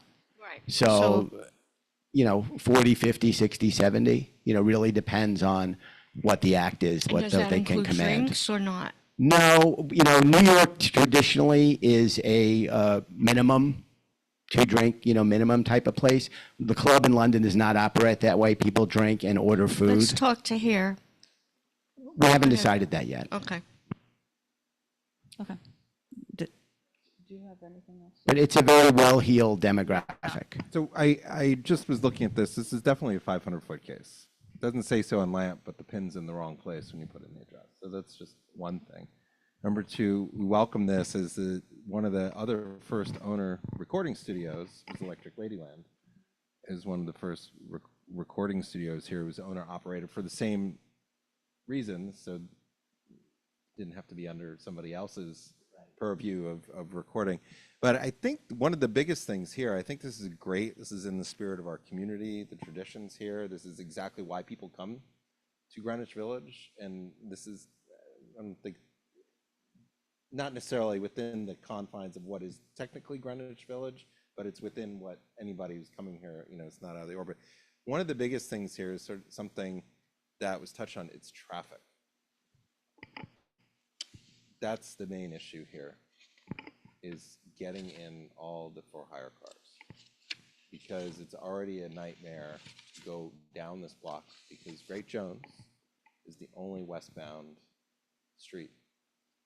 And so, no, that's your same, that's your corner. Yeah, West Third is Great Jones. And so it's the only westbound street. And then all of your exits are past where people have come here to complain about traffic and impacts from that. So, Yeah, so I mean, that's a huge impact. And there's there- nowhere for cars to pull over. There's now some, I don't know, this board supported a very crazy plan of whatever is on the super wide block where we have 3 rows of parking now as a consequence. I'm not quite sure what that is, but there's nowhere to pull over. There's literally, if you got in a car and went to try to get there and access, there's nowhere to pull over without creating an issue. And if you take 2 cars or 3 cars and whatever, and you have a monster issue. And that area is a little bit unique in that there are tall apartment buildings around it. And I don't think anybody's concerned about the activities inside. It's the impact of not having a plan. And I rode my bike by there on the way here tonight. There's nowhere to pull over. So that's a huge issue. And that's what we've heard from the West 3rd Street residents on the next block, that even with the changes in parking, there are some people who are apoplectic because the delivery trucks, like for NYU, have nowhere to go. So if you have all these for hire cars, and obviously the way New York works is, you know, you have a lot of cars that end up waiting outside to pick up people. So that's a huge challenge. That's not about anything else, but that's, with the new use, that's a really big issue. And while you reached out to groups that the board recommended, I can tell you that the co-ops will flip out with the traffic issues. Not too And that's so I'm just saying that issue in and of itself is the only issue I think that is a huge issue given the size. Right. And Right. and that's and we see that like, you know, because we have a number of other venues. Obviously, if you go by the Blue Note, it's Sure. a little smaller. I don't know what it seats, but I think it's a little smaller. But there's a subway station right there, so there's a lot. This is a little Right. different. It's a little further away. You know. Yeah, I people are think getting cars, this, so- yeah, so that's we're just a the challenge. subway is right. You know, we're pretty close also to Astor Place, but Yeah. I think your point is a very fair point. Yeah. We did meet with the residents, the residential piece of 250 Mercer, Mm-hmm. the board there. We did meet with, Mhm. and interestingly, the focus of their issues was on sound Right. and was on the roof, and we're not using the roof. So we actually proposed to make it nicer to look at because it's an eyesore. It's a very odd single-story building. But to be honest with you, Carter, that didn't come up. Because that's my concern, and there's no plan, and it's a 500-foot case, and it's a huge venue. So Yeah, and one thing to mitigate that is going to be, you know, the security that they're going to have out front at all times, you know, are they which going to make parking? well, they can't make parking, but I mean, they that's can the move the, you know, they will be out there policing the for hire cars and Where are they moving going to them go? along. I mean, Well, I mean, I they- just bring that up because if you know that block, either you're going to create problems in the bike lane. It's the only westbound block. There's always a little mini kerfuffle of cars there because it's the only westbound block that's there. That's how our local fire trucks get west. That's how Engine 33 and Ladder 9, they're right down the block on the same street. It's Great Jones, but it's the same street. That's where they go flying through if they're going west. So there's all these little things, and it's a big, so it's how do you create that space? Because there isn't, a person flagging people is not gonna alleviate that problem because it's New York. You know, for hire cars are picking up fares. They're not going to drive off after you accept it on Uber and everybody's, you know, agreed to transaction. So it's just a big challenge that I think that's the main issue here. And I think that's something that is very much of a challenge. And I think that the nice thing, you know, with the Blue Note is it's around a bunch of other later night venues, so it's not as noticeable, and they're a little smaller. And you have all, you know, the iconic venues to the south, New Comedy Club, but that area is a little bit different. This is just a specific space. So I don't know how you solve it, but that's going to be an issue. And we have another place, you know, that's on a wider spot that they've got a bunch of cars that come later at night. It's a never-ending issue. So it's just how, you know, what could be a plan? And I guess that's something They'd be arriving for the show, so they're not going to be. Yeah, no, listen, I think it's people leaving. I think that's more the issue at the end and in between the first and the second. I think we're going to have to work with the community to figure that out. You know, we're committed to being good neighbors. I'll tell you, the group that's the equivalent in London is called the Soho Society. And the relationship that Ronnie's has with that group is extraordinary. And when issues or challenges have arisen over the years, there was a lot of communication because of the refurbishment that's going on right now. They literally raised the roof. There they call landmark listed, same thing. They literally raised the roof on a listed building. And we're 100% committed to being good neighbors. And we started with our actual neighbors at 250 Mercer. And as the process goes forward, that sounds like something, Carter, that we're going to have plan for and figure that out. And in security, I think you're right, does not solve it. It's not actually 250 Mercer. It's the people on the outward bound of where the cars go. Because to pull up in front of you guys, they're not really going to be in front of 250 Mercer, just by virtue of the way the streets, the directions they run. That's the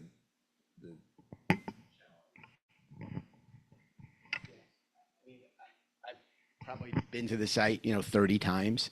And sometimes I get out on West 4th. Sometimes I get out on Mercer. Sometimes you get out on Broadway. Sometimes you get out on West 3rd. So I think it really depends where you're coming from or going to. And I do know the Blue Note, very, very well. And I think our proximity to the subway is pretty similar. But I think your points are very valid. It's not at all similar. The Blue Note, it's down and then a block over. No, it's feet away. Yeah, it's on by the basketball. Yeah, but it's the subway from where you are is much further in for any of them. It's a number of blocks.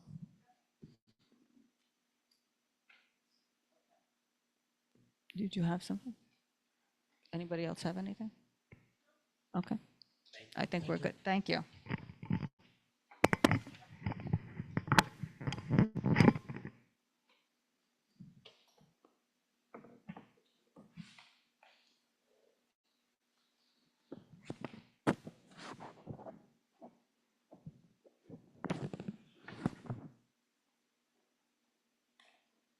Okay, the next one we're going to do is Chacha's Bar LLC, doing business as Chacha's at 119 Mott Street. This is an on-premise for a restaurant. Transfer.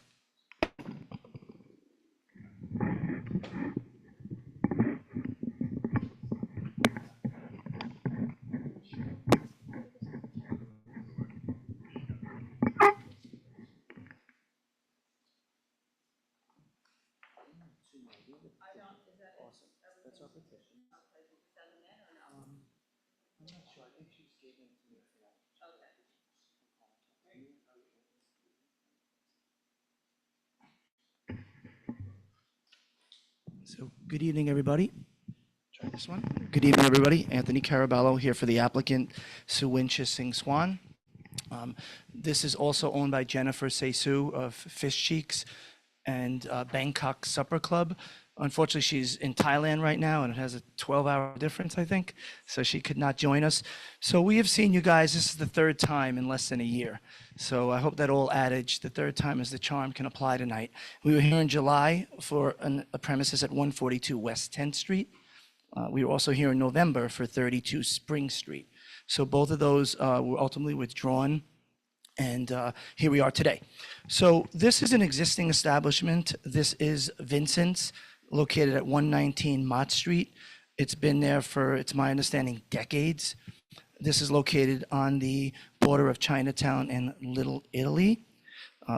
Some facts about this particular application, and then I will let Chacha, as she's affectionately known, speak to it. So this will be Thai with a modern twist. There is background music only, no outdoor seating. The DJ we should define, it's not a true DJ, it's just still background music will be at the same volume, but there'll be somebody curating it. So for the most part, it's not a tremendous part of their method of operation. So it's not a DJ in the sense that somebody's gonna be there playing. So I wanted to clarify that. Hours of operation, 5 p.m. to 2 a.m., 13 tables, 49 seats, 2 bars with 19 seats. In terms of outreach, we provide Donna with 60 signatures. We also reached out to the Little Italy Merchants Block Association, the Mulberry Street Block Association, and the Little Italy Neighbors Block Association, collectively 8 times. So 3 to Little Italy, 3 to Mulberry, and 2 to Little Italy Neighbors. We did not get 1 response. So I just want to clarify that. So I would, we'd love to address any questions the committee might have. I will let Chacha just speak. Chacha, as we told you last time we were here, she has a Michelin, she's Michelin rated as a bartender, which is phenomenal. It doesn't happen often, but I'll let her speak to that. Good evening. My name is Chacha Suwincha Singh Suwan. I am a winner of Exceptional Michelin Cocktails Award on 2024 when I was working for Bangkok Supper Club. And then back in Thailand, I've been bartending for 20 years. And I win multiple awards, including a Bacardi Legacy Cocktail Competition in 2013 when I was working for St. Regis Hotel back then. And Ada Coleman Awards, and one of the restaurants that I used to run, it's a group. It's a bar group called Watermelons. One of the restaurant called Canvas has been awarded Michelin 1 star for 5 years straight, and the restaurant closed down just last year, a little bit after COVID because of the finance situations. The Rabbit Hole, the bar that I run, has won a Comparator One to Watch from Asia 50 Best Bar, and 3 years straight that been in the 50 Best Bar for Asia. And then I'm very proud of that because I built everything myself. I've been part of the pre-opening team for the past 11 years. Since St. Regis Hotel was built in Thailand, I was the first bartender that they hired. Very proud of that as well, and like beat all the men in the industry, which is in Thailand is very rare. Even my mom disagreed on my career choice. In Thailand, the bartender industry was dominated by men, like 90% of men and then 10% of women. And I was beating them for positioning and beat them in terms of competitions as well. I've been pre-opening team since then. After St. Regis, I built Coup d'etat, which is a franchise from Bali, 5-star restaurant. And then for Rabbit Hole Group, we had on and off, open and close 6 bars and restaurants that I help operate since the beginning, pre-opening team. Great. Okay, so this one is, when you came previously, it was a bar. This one's a restaurant. It is both. It's a restaurant, it has a full kitchen, we provided the menu, but obviously there's the component of it's going to be a bar pursuant to the hours as well. So we just wanted to let you know her experience and her expertise in this particular realm. And again, to reiterate, you know, Jennifer is involved. You guys know Jennifer. She has 2 places. I think she's a good operator. That's my understanding. She's a very good operator. She also has a place in Brooklyn, so she has 3 licenses. And she'd be in the same community board. This would be her 3rd place. So I don't think she would risk her reputation in the other establishments in any way, shape, or form, operationally. No. Go ahead. Yeah, I'm sorry if I'm also a little bit out of this, so do I understand from the application thing, so Original Vincent's is closing? Yeah, it's a sale. Vince, they're taking over. Okay, thank you. So, okay, what was amended in the questionnaire? You took, was it just removing the The outdoor seating sidewalk? was taken out, Okay, yeah. that was it, right? No outdoor seating. Okay. And then, just let me see. So is the DJ going to play through the sound system, the standard sound system that's there? Yeah, if you want to speak to the DJ. So the DJ part will be vinyl, but then the volume it's going to be the same as a background player. But to add DJ is more lively. We're not advertising DJ out because we're not club. We're a cocktail bar and restaurant. So it is using the same sound system? Yes, we are. Okay, okay.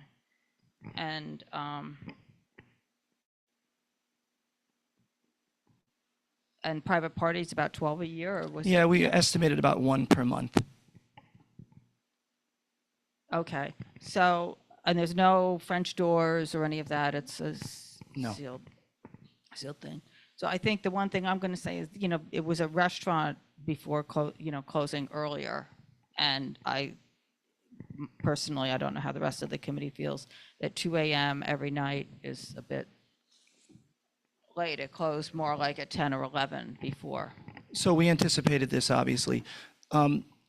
Basically, we want to make clear that the 2 a.m. is lights out, nobody there. So they're really closing at 1:30 in that scenario. That's the intention. It is a cocktail bar. They have patrons in the area that would probably frequent that after dinner. We've indicated Chacha's background in this respect. We would limit the hours. If the committee, it would please the committee, we would take the hours down to 1 a.m. on Sunday to Wednesday. And then we're respectfully requesting a 2 a.m. on Thursday, Friday, and Saturday. But again, that's a 1:30. Everybody has to be out, and then That's the same with lights out. everybody. Any 2 a.m. is Fair enough. that. I mean, that's what we mean. We mean everybody out at that time. And I think the last word I'll have, it's been a long evening. This is an operator you're aware of. It's not a wild card, somebody coming, and we have somebody with significant experience in this industry. Yeah, no, that I get, but all her other restaurants, what this did was close significantly earlier before, and her other restaurants close earlier than this. They're not open. This till is a 2 little a.m. different. I because would this is agree a with you bar. that it has a bar component. Full menu, full kitchen, but definitely a bar component. And is the full menu served until closing? We would, a 1 hour No. prior. Yes, yes, Okay, and it's seated only? yes. How's it? And then what are the little round tables they look like tables, I'm not sure what they are, in the floor diagram? Oh, the middle ones, so they want to know Yeah, what the those middle are. 'Cause those- we don't 6. count those in our tables. Those columns, are those building columns? No, there's not column. Oh, why? It's not supposed to be there. Yeah, and I don't think that's an accurate depiction. I mean, this doesn't make any sense because you have a very large space and the seating's all around the outside and you have all these big open spaces. And the occupancy is much higher than what you're saying it is.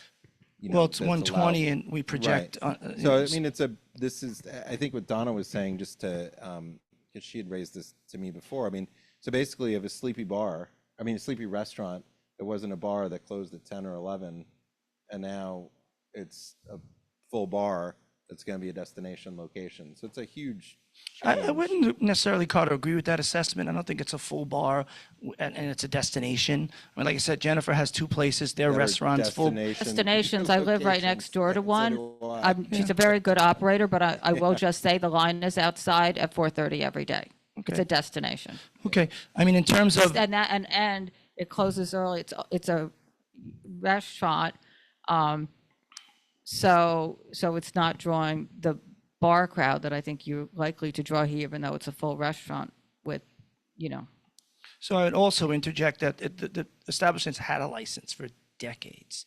So, as not a destination, but as a neighborhood dinner restaurant closing at 10, 11 o'clock, it's very different. that's fair.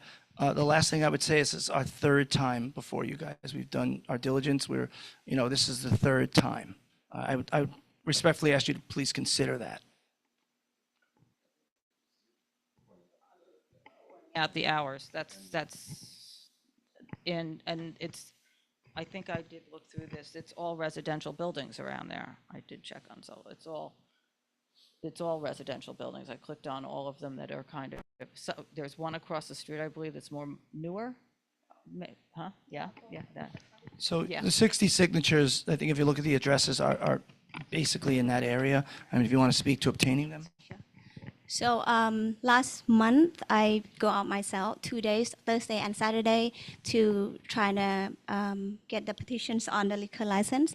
I've been speaking to the gentleman who at the parking area, and then happened to meet one of the bar owner, and he drive past. I was trying to get the license, the signature, sorry. And then he was like, yes, this area needs a bar, because I speak to the Puya restaurant, 2 bakery shops in there that's been there forever, because I recognize the way that they decorate it, and I speak to them personally, and they were speaking about in terms of business, this area is dying down, that's what they said, and they would love to have a bar, they would love to have a upscale cocktail bar that's a proper one, to kind of bring up this neighborhood a little bit more, make it more lively. When I approached them, I was showing them the plans. I don't have the full design, but I showed them the idea, the mood and tone, the board that I have. I brought it with me at that day, and then they really like it. They really enjoyed it. They think it will bring, I'm not sure is that the right English, bring value and bring some upbeats to the neighbor, which they really miss it. The business around there, I'm not sure how was it before, but from the neighbor's voice, there was not really like it used to be, and they miss it, and they would like to bring it back like it used to be. Anthony, did you want to? Yeah, I just want to bring up something. I mean, I applaud you for doing the outreach, but your particular outreach is slightly flawed because some of the residents there might not be able to read or speak English. So your outreach was only in English, and then they might not know the non-English speaking, Chinese speaking individuals might not know what is going on in terms of your particular outreach. I mean, that's fair. I'll just add, we also contacted all the block associations, multiple, and we They're, didn't they're get not one part of any response. block associations. that's- Chinese yeah. folks aren't part of any block the problem in association. that So, area. and one other thing, you did bring up Puglia. Puglia advertises their times closing at 11. So, I mean, I pass by, I hear them do New York, jumping all around and stuff like that. But I think tops 12 a.m. Sure. And then you correct about the non-English speaker. On Saturday, there was team, 3 of us. One of them she's bilingual. She works for Fishy. She studying nurse right now. She wants to become a nurse. She was helping me with that. But then unfortunately, nobody would like to sign anything, but we did let them know that here is a plan and this is what we would like to do. But then the answer that we got, frankly, they would say that I'm not the boss, I'm not allowed to sign anything. But yes, I did brought one of the team that speak Chinese. Unfortunately, no signature from them. Yes, that one correct. But then yes, we did inform them that this is gonna happen. Okay. So I think what I'm hearing here is the hours are still a problem for some people on the committee. So I don't know if there's anything you So can do. pursuant to Jennifer, basically, it was the 1 hour reduced from the 2 a.m. Okay. So Sunday to Wednesday would be 1 a.m. And then Thursday, Friday, and Saturday, we're requesting 2 a.m. I would just ask you to, with discretion, recognize the applicant and her partners and their experience within your own community board. Okay. All right. Thank you so much. Happy New Year to everybody. Happy New Year. She thinks we got it. No, they vote and we find out. Okay. So the next one is going to be Lafayette 126 at 419 Lafayette Street. This is an on-premises catering, C7.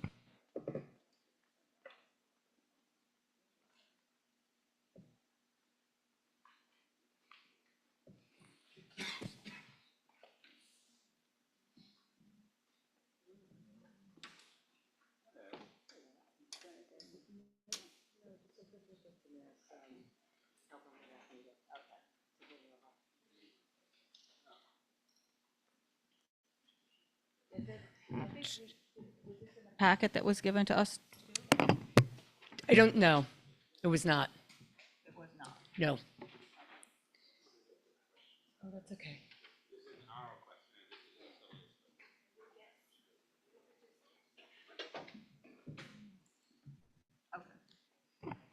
Go ahead. So nice to see you again. Last time we were here, we had been requested to have a sound audit, which should have been submitted from Hellbom. Being a concrete building, they had tested above, below, outside, gone into the buildings next door, noting that there is a courtyard between us and the public theater. We passed with flying colors. I don't think anything else has really has changed. You know our audience, you know about the brand, what we're looking to do, what we do on a daily basis, staffing, hours. That was the only, I guess, adjustment that needed to be addressed, again, for noise concern. Okay, so let me go back to what I have on the application. So last time you were here, which was in July, right? Yes. Yeah. July. Okay. So the last correspondence was to provide a letter of no objection for the catering establishment on the 7th floor. We're not doing catering. We have outside, we're still considering a kitchen, but we partner with external caterers. So But you're applying as a catering facility. That's what you're.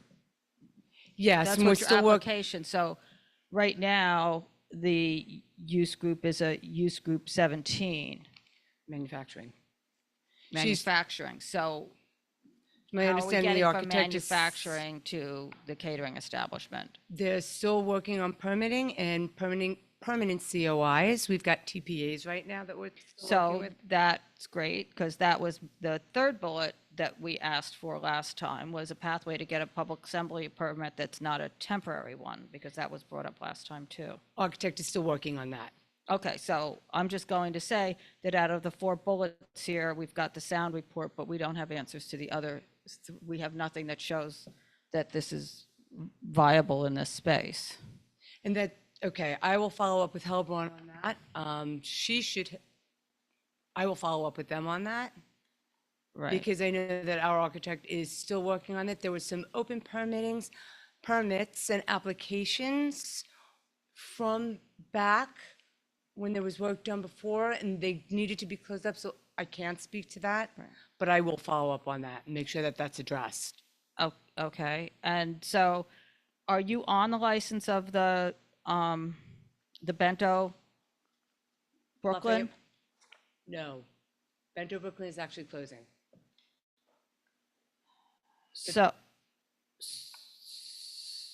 So there wasn't a corporate change done for Bento Brooklyn to add your name. That's not exactly what the liquor authority told me. And what is Triangle Loft? How does that fit into this? These are all the same questions we ask every time and we don't get an answer. So that's fine. No, so what I want to know is the sound study.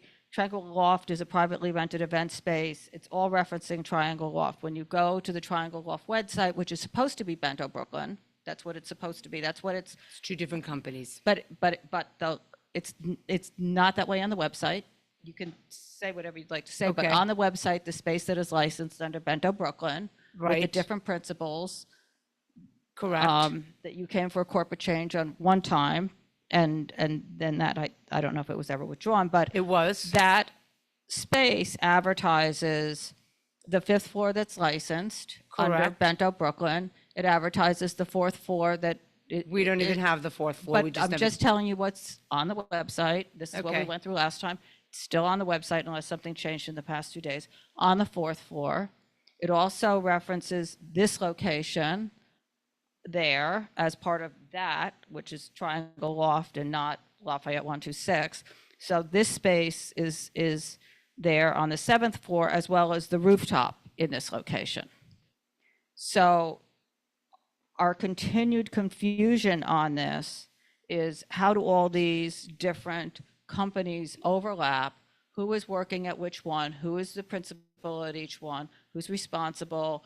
Are you using the 7th floor? And the rooftop here is the 4th floor being used in the other location, which is not part of this application, but all of these locations are on the one website of the one company when you go to Fair. Triangle Loft. So it implies that they're all together. It doesn't say our branch here, our branch there, our branch there. It's one team that is advertised. You are on that.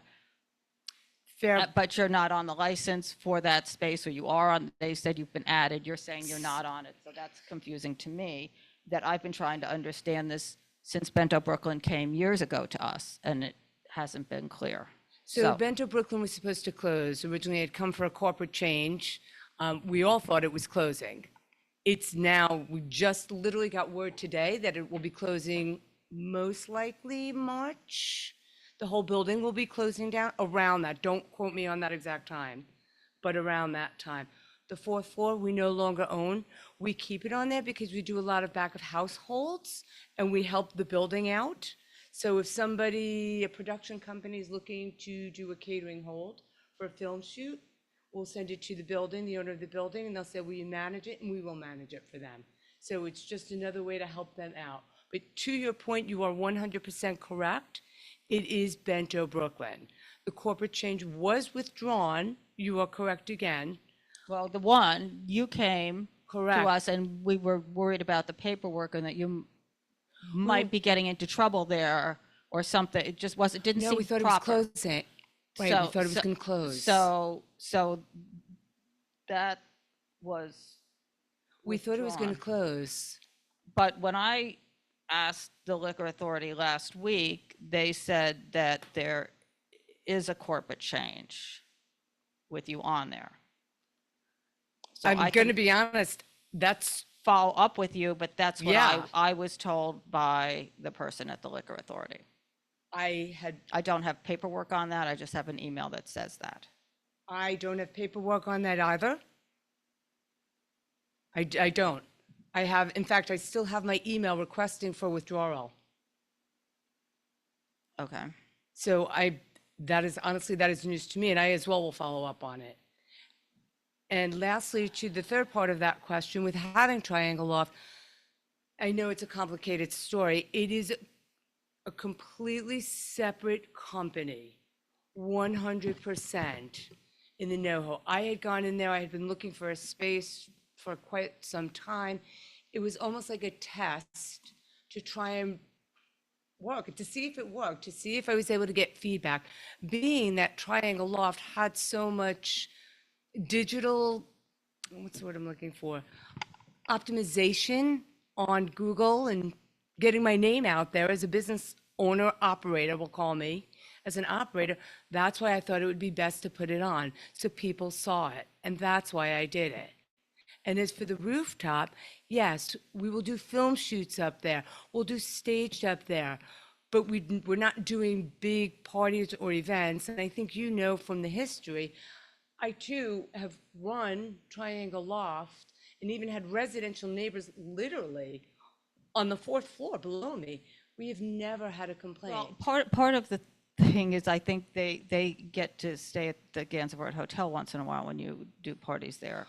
No, but even so, I'm just saying, let's just be, but where is the alcohol coming from for any of these places? Bento Brooklyn for Triangle Loft and Meatpacking. On the 4th floor and the 5th floor? No, we don't even have the 4th floor. It's 5th floor, 5S, 5N. And so here, at this location, the rooftop? Meatpacking. No. Meatpacking doesn't have a rooftop. No, here, at this location, the rooftop. Oh, I went for cater permit for the 7th floor. You pull a catering permit for the 7th floor. Yeah. How often do you do that? I mean, I think we've done it. Isn't there a 3 limit on how times? many times you can pull Yes, catering there is. permits for a place? You are Because you 100% can't, correct. once you start doing that, you have to license the space. You are correct, but not all of our events have alcohol. We do a lot of meetings in there. We do On a the lot roof? of On No. the roof is what I'm talking about. No. Yes, the rooftop is on there, and we do promote it for sure. We like to do photo shoots up there. We like to do yoga events up there. We like to do a brand activation up there, but it doesn't necessarily mean there's going to be photo shoots. And plus, we don't have a TPA for 150 people. That's a 74-person occupancy up there. And that's really an amenity towards the building. Not if you're using it's not amenity to the building. The building has access to it as well. Well, how do you, this sounds as messed up as the other one. How does the building know if you've got an event there or not? We write them and we ask them. But There's you're a shared count- advertising I mean, there's it. other floors in the building. Yeah. So you're operating out of the loft 7, the 7th floor currently? Correct. Under Triangle Loft, under the Triangle Loft umbrella? It's being on a shared website with that, correct? No, it's actually Triangle Loft, I mean, it's all advertised. The main name is Triangle Loft. It's like Joe Schmo's Hospitality Group and then splitting out every restaurant. It's still all under Joe Schmo's. I mean, yeah, this is all under Triangle Loft presents 2 premier event spaces in the heart of Manhattan where Yes. urban style meets modern From a- elegance, located atop the iconic Little Flatiron Building in the vibrant meatpacking district. I don't even think that's, and on Lafayette Street in the cultural hub of NoHo, our venues set the stage for unforgettable experiences. So that sounds like it's all under one umbrella. It will not be though. It will be gone.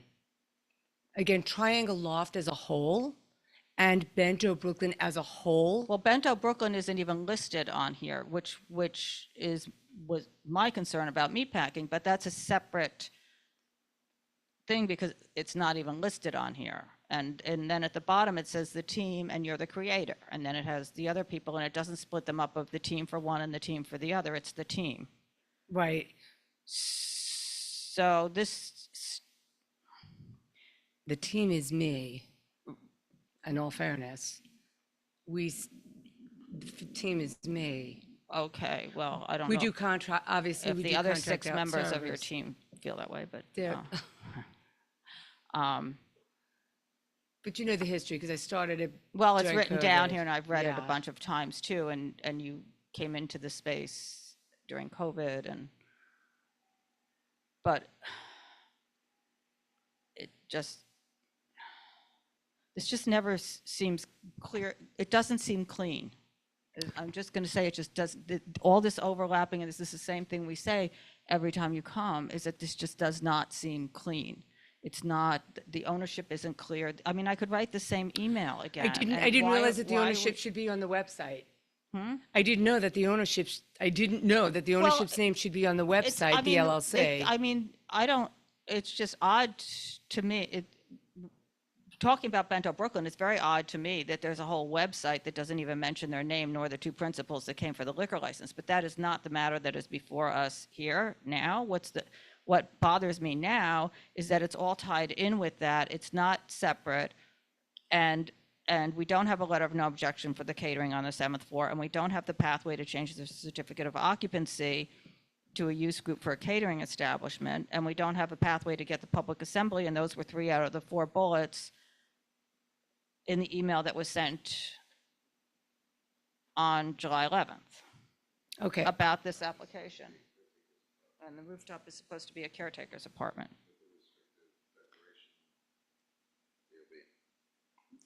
I didn't hear that. With the restrictive declaration at DOB, that it's supposed to be a caretaker's apartment, caretaker living there. Yeah, just, it says that it's limited to, the caretaker will provide the following maintenance and or repair services. It's, I want to make sure that the issues or the concerns, I want to make sure that they're addressed. And again, if I drop the ball, Says- then I drop the ball, but I just want to make sure that they're addressed and they're answered in. a this clear manner. declaration may not be modified, amended, or terminated without prior written consent of the DOB, et cetera. So I mean, this just doesn't all seem to connect. Right. I mean, with that on the 7th floor, I don't know how you can use the 7th floor. The 7th floor is not connected to the 8th floor, though, to the 9th floor. That's the 9th floor. But that's the rooftop, right? Yeah, but we're on the 7th floor. Right, but you're also advertising the rooftop. Yeah, for photo shoots and. But that's what I'm saying. I mean, Okay. you have one website that lists this all together, right? And there's a bunch of problems with all the spaces on this website. So if you're using the rooftop that's supposed to be a caretaker's apartment, possibly, I mean, I don't know. Right. That's the thing, is we asked for the information before, and we still don't have the information. So I can On the resend pathway. the same email Please, thank you. that I sent then, but the pathway really means what is the pathway, not my architect is working on it, because manufacturing is not the catering establishment. Can I get CC'd in on the results? When you send the email? I don't think I was last time. I'd have to, Could you add me? yeah, I think it was sent to your attorney. You are correct, it was. So,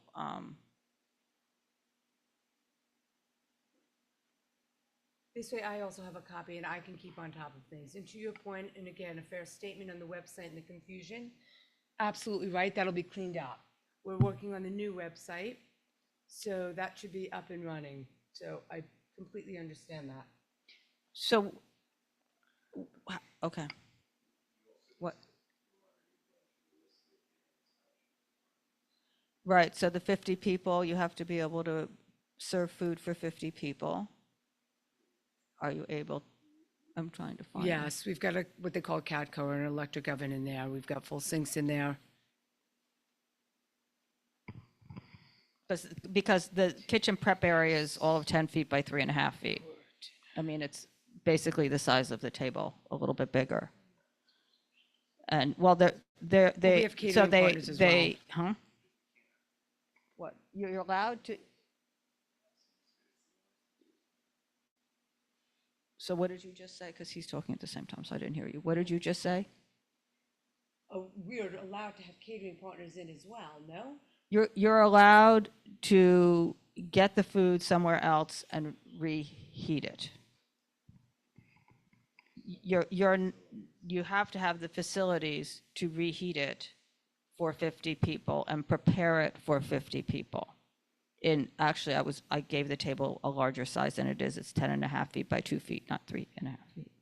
I need to have a conversation. I mean, there's very little kitchen in here. I don't know how.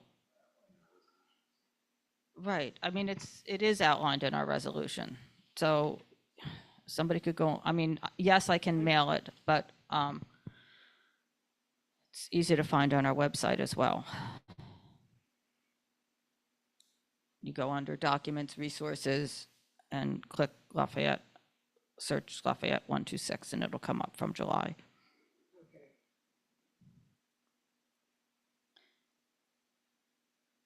But, you know, I mean, what we wrote there, the temporary certificate of occupancy is expired.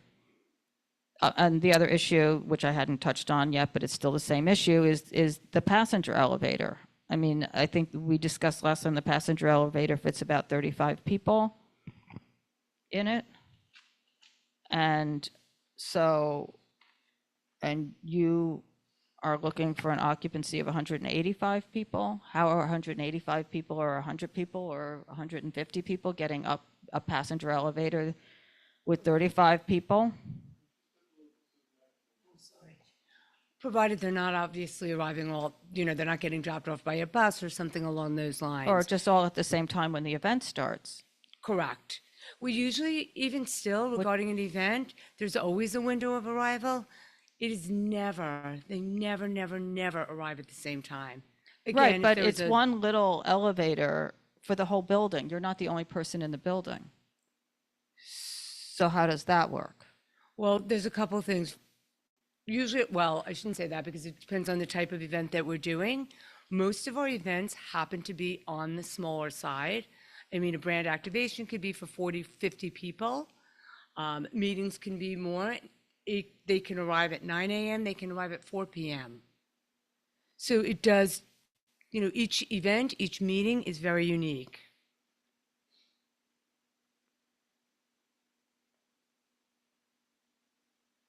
Yeah, see, last time you said you were preparing the food in the other kitchen across town. So is that what We you're were- doing? No, we're not. You're Because we need purchasing the to- food elsewhere.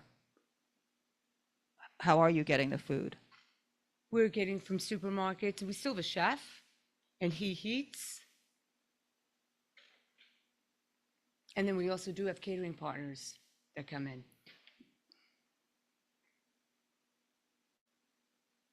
But if you have a They yeah. build out the kitchen. Yeah. They'll do a pipe and drape and they'll extend the kitchen. For an off-premise catering company, they can take this area up to here. But you're supposed to be the catering company. That's my problem. You're supposed to be We the do catering both, company. and we still build it out. Okay. Does anybody have any questions? 'Cause I don't know. Right, that's the problem, is it doesn't show an allowable use. Apparently it's being used this way, but it doesn't show an allowable use for it as such. Okay. So that's what we need to have. Because right now you're asking us to approve something that's not allowed. Okay, let me. If you have something that says that it's legal to have a catering facility here, that's all we've asked for, or an explanation of how you get that. Do you know And what? and that's not been presented, and then you want a catering license, but nothing's happening here. So, and that's Totally fair. generally not what happens. And it's not uncommon that there are illegal uses that are occurring in buildings where there are assemblies that are greater than they're supposed to be. But that doesn't mean that just because it's been done that you can get a license to continue doing that. Mm-hmm. And that's the issue. And just because the landlord's renting you a loft space that doesn't have all the proper paperwork, that's incumbent upon somebody else to sort that all out and then come to us and then ask, do a proper application. It's not This is partly my fault. this is my fault. I'll, This is, and to And it will Donna's get point, though, this corrected. is round two. multiple rounds because we did it with another location. This is the first, and this location. that was for a corporate, in all fairness, this was for a corporate change. When you had suggested not going, for me to not go for the corporate change because we thought the building was closing. We didn't know it was going to stay open. It is currently But all the closing. issues, I'm just saying the issues are basically the same issues that were raised even then with the whole overlap and everything else. And these are the same issues that were raised in July. So In all fairness, what happened in July has nothing to do with the other property and the corporate change. well, if it wasn't all linked on the website, you'd be fine. But what you said was that you were getting the food from your it's I on our did say that. resolution, from You your were other right. company, from your secondary place. So that's Sure. why that you can't tell me it's not linked when that is a statement that you made when you were here, was that you're getting it from your other kitchen. And that it led to how this would all, like, how is that your other kitchen when it's not your other kitchen because it's under a completely different name, at least the license is. Okay, again- So I don't know that we need to go through all that. What we need is a Right. clean application Okay. and an explanation of these issues, of what the plan is, of how you're going to get the proper use group. What else? That's Understood. it. Okay. Okay, and I'll make sure the office knows if an email goes out that they copy you on the email as Please. well. Okay, and you make sure, though, you copy the attorney, because if, I will. okay. Okay, does definitely anybody will. else have anything? Okay, I think that's it. Thank you. Okay. Anybody want to take a break, or? Okay, let's go. Okay.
The full board. Oh, yes, you're right.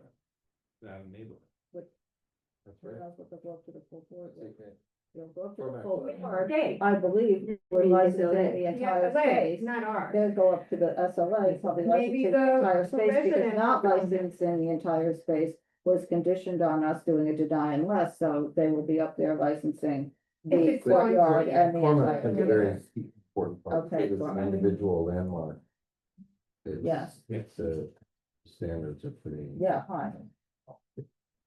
For the residents. But nevertheless, I just feel that I'm not comfortable negotiating. I Just, I'm. All right, yeah. okay.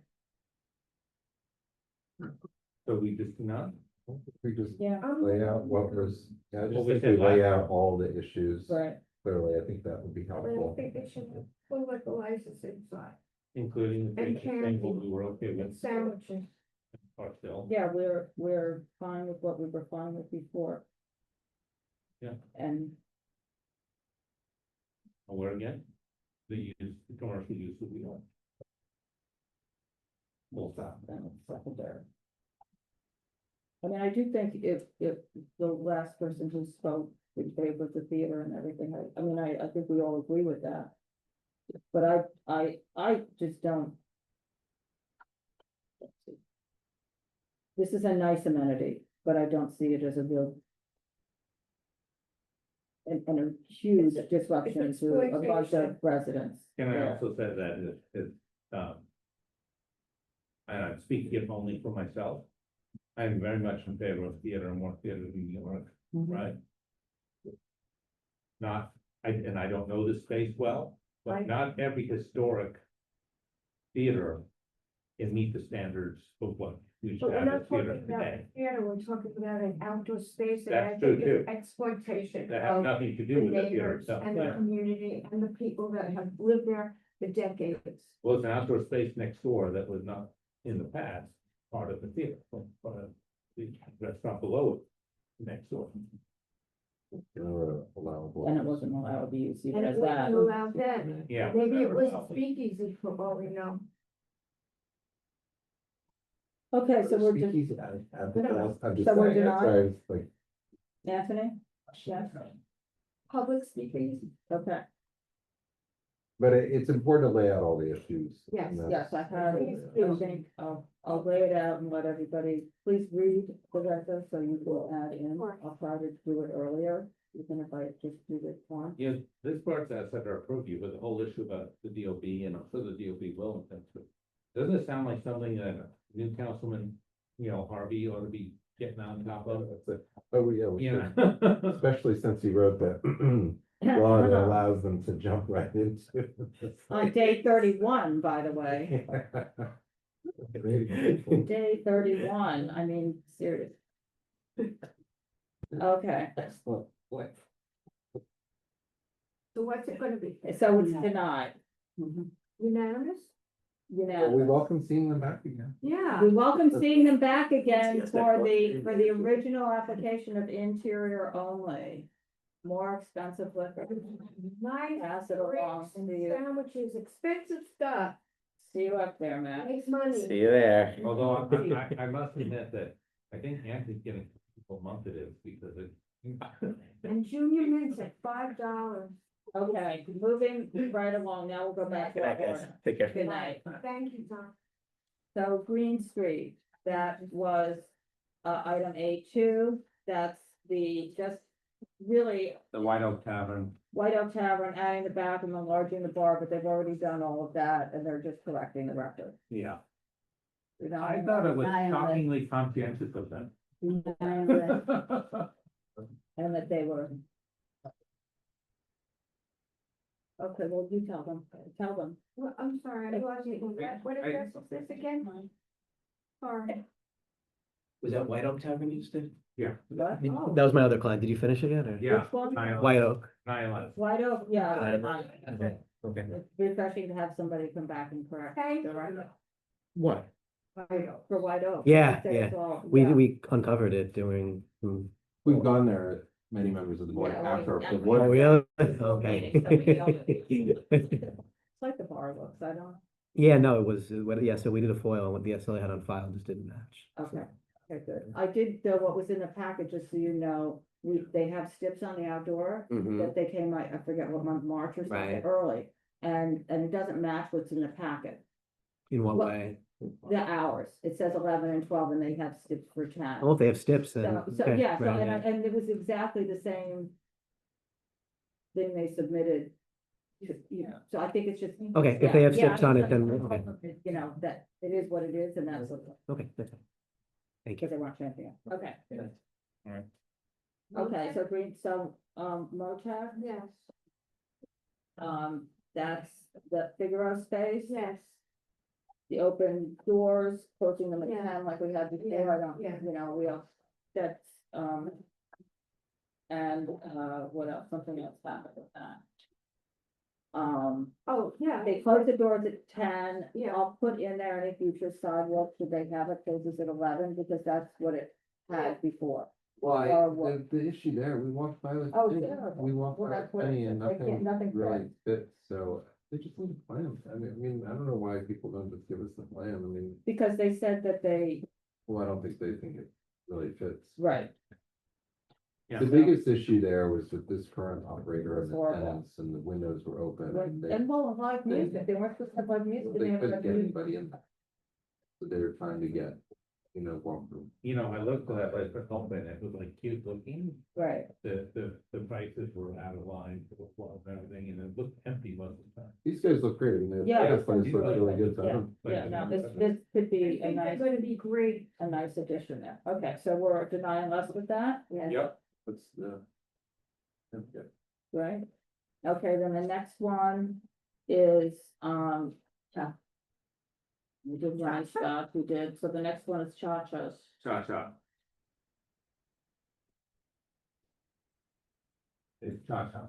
I mean, so they brought the hours down And she, They do. to, legitimately, do we think she can run on those reduced hours? Because she's basically running a bar. I mean, the bottom line problem is she wants to open a bar. That space has been, a restaurant hours for decades. And she wants to open a destination bar. They have a lot of food though, I don't know. Yeah. Like, we had a lot of the earlier.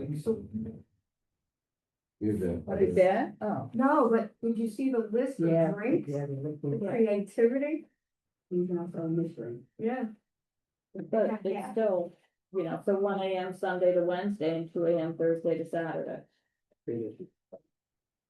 Okay, so Anthony, what does that mean? 12, What did you right? say, Anthony? I'd be okay with one straight, but I don't think Right. that it's later, or whatever, that's the challenge, right?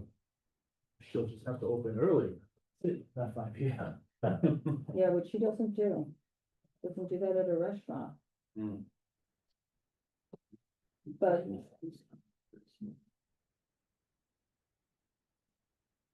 What we said last.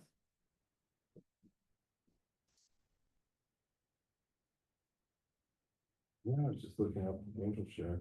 Yeah, well, they're earlier, aren't they? I mean, that's, one of their newer cocktail, really focused. I should have put that, I had that written down on my notes for when we came last time. And what does Angel share now, 12? Cause I had that written down with the notes for her. When she came the other day. Dude. Yeah. I mean, I'd like her to find a space. Yeah. But she's a good operator, but. I don't know. We'd have to wait and see. Maybe they just didn't know what was happening. It's Cormac's point, it's kind of why I'm okay with them, but it's a little bit of the later, but not, a little bit out. Yeah, Angel Shares has 12. Okay. And they're on a residential. I mean, it's hours, I don't have a problem with 12, I just wonder if, you're opening a cocktail bar, can you survive? That's the choice. No, I don't, I mean.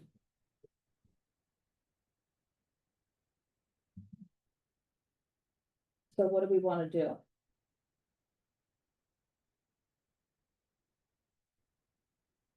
Do we want to, does everybody agree that 2 is too late? Let me start with that.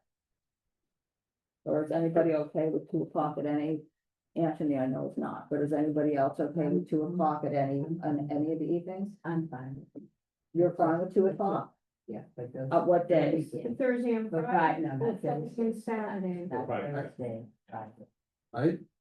I was initially fine with 2 for then, but I don't know the neighborhood well. I understand it's very residential now. It's very, I clicked on it. It's facing 3 buildings. Right, Yeah, right. so- Basically, Based on buildings, that. and adjacent to one of those residential buildings, they'll walk up apartments, Right, I mean, so they'll that walk just, up that apartments just kind of needs to be style. then, 2 o'clock is too late. Yeah. It was Vincent. I'm 1 o'clock is okay. No, look, I live on one. Should we just, Give so, it 2? can we compromise on 1 o'clock across? Yeah, I mean, if they're able to get that business during the week, that's fine, because it's not full on. I'll go for 1 o'clock. Anthony, So this is where. Anthony, what do you think the hours? I don't know the neighbor on our. I suggested 12 feet. 12. Well, I'm okay with 12. I'm okay with 12. I'm okay with 1. Maybe on weekends, 1.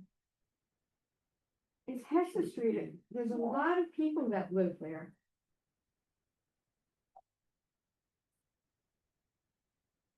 I don't know, I don't, I mean.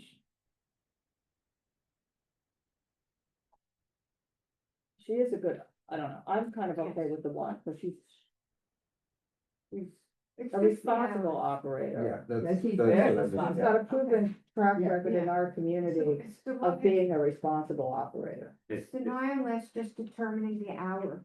Yeah, but it's sounding like No. the majority here is saying 1. Right. Or that they could be okay with 1. What about 12 and then 1? One, no, that just acknowledges that there Yeah. are, but it's not the later Right. hours where. I feel like if It's, No one's I coming. feel like saying 12 and 1, that that won't, yeah, that- won't work okay. for her. And then I feel like if we say 1, it's a reasonable compromise between Yes. what the community I'll doesn't agree. want, but giving her a little bit later hours that gives Yeah. her that, 1 AM is late in that neighborhood. and I don't know that she'll agree, I'm not that hopeful that this will be agreed to either, but at least I feel like we moved in a direction to give her something.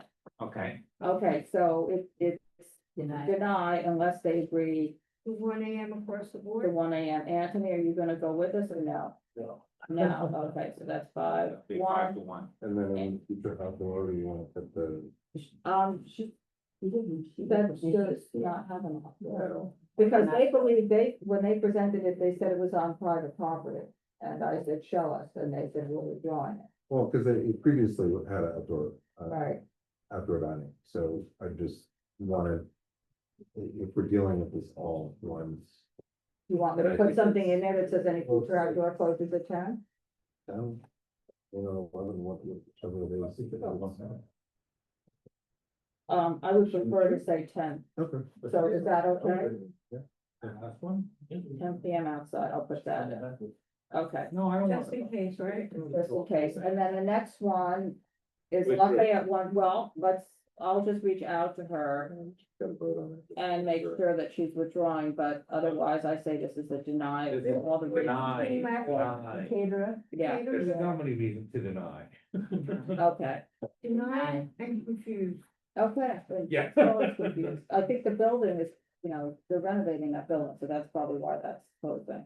Do you need anything else pro forma from us? No, I don't, About I think if any of the waivers, anybody, anything? Huh? Are we done? Like, so have you had Are we a finished? block? Oh, we get to vote on the other one, the one. oh, yeah, we have to vote on the, which one did I Maison say? close. The Maison close. Fine. Everybody okay with that? Okay, Yeah. everybody's okay with that. Sidewalk, I gave 11 o'clock the because vote? that's what was there before, so the sidewalk cafe. Maison close, Okay, okay? Deny unless, everybody Deny deny unless, thank you for that. sure. So we're adjourned? We are We are adjourned. We got, All right.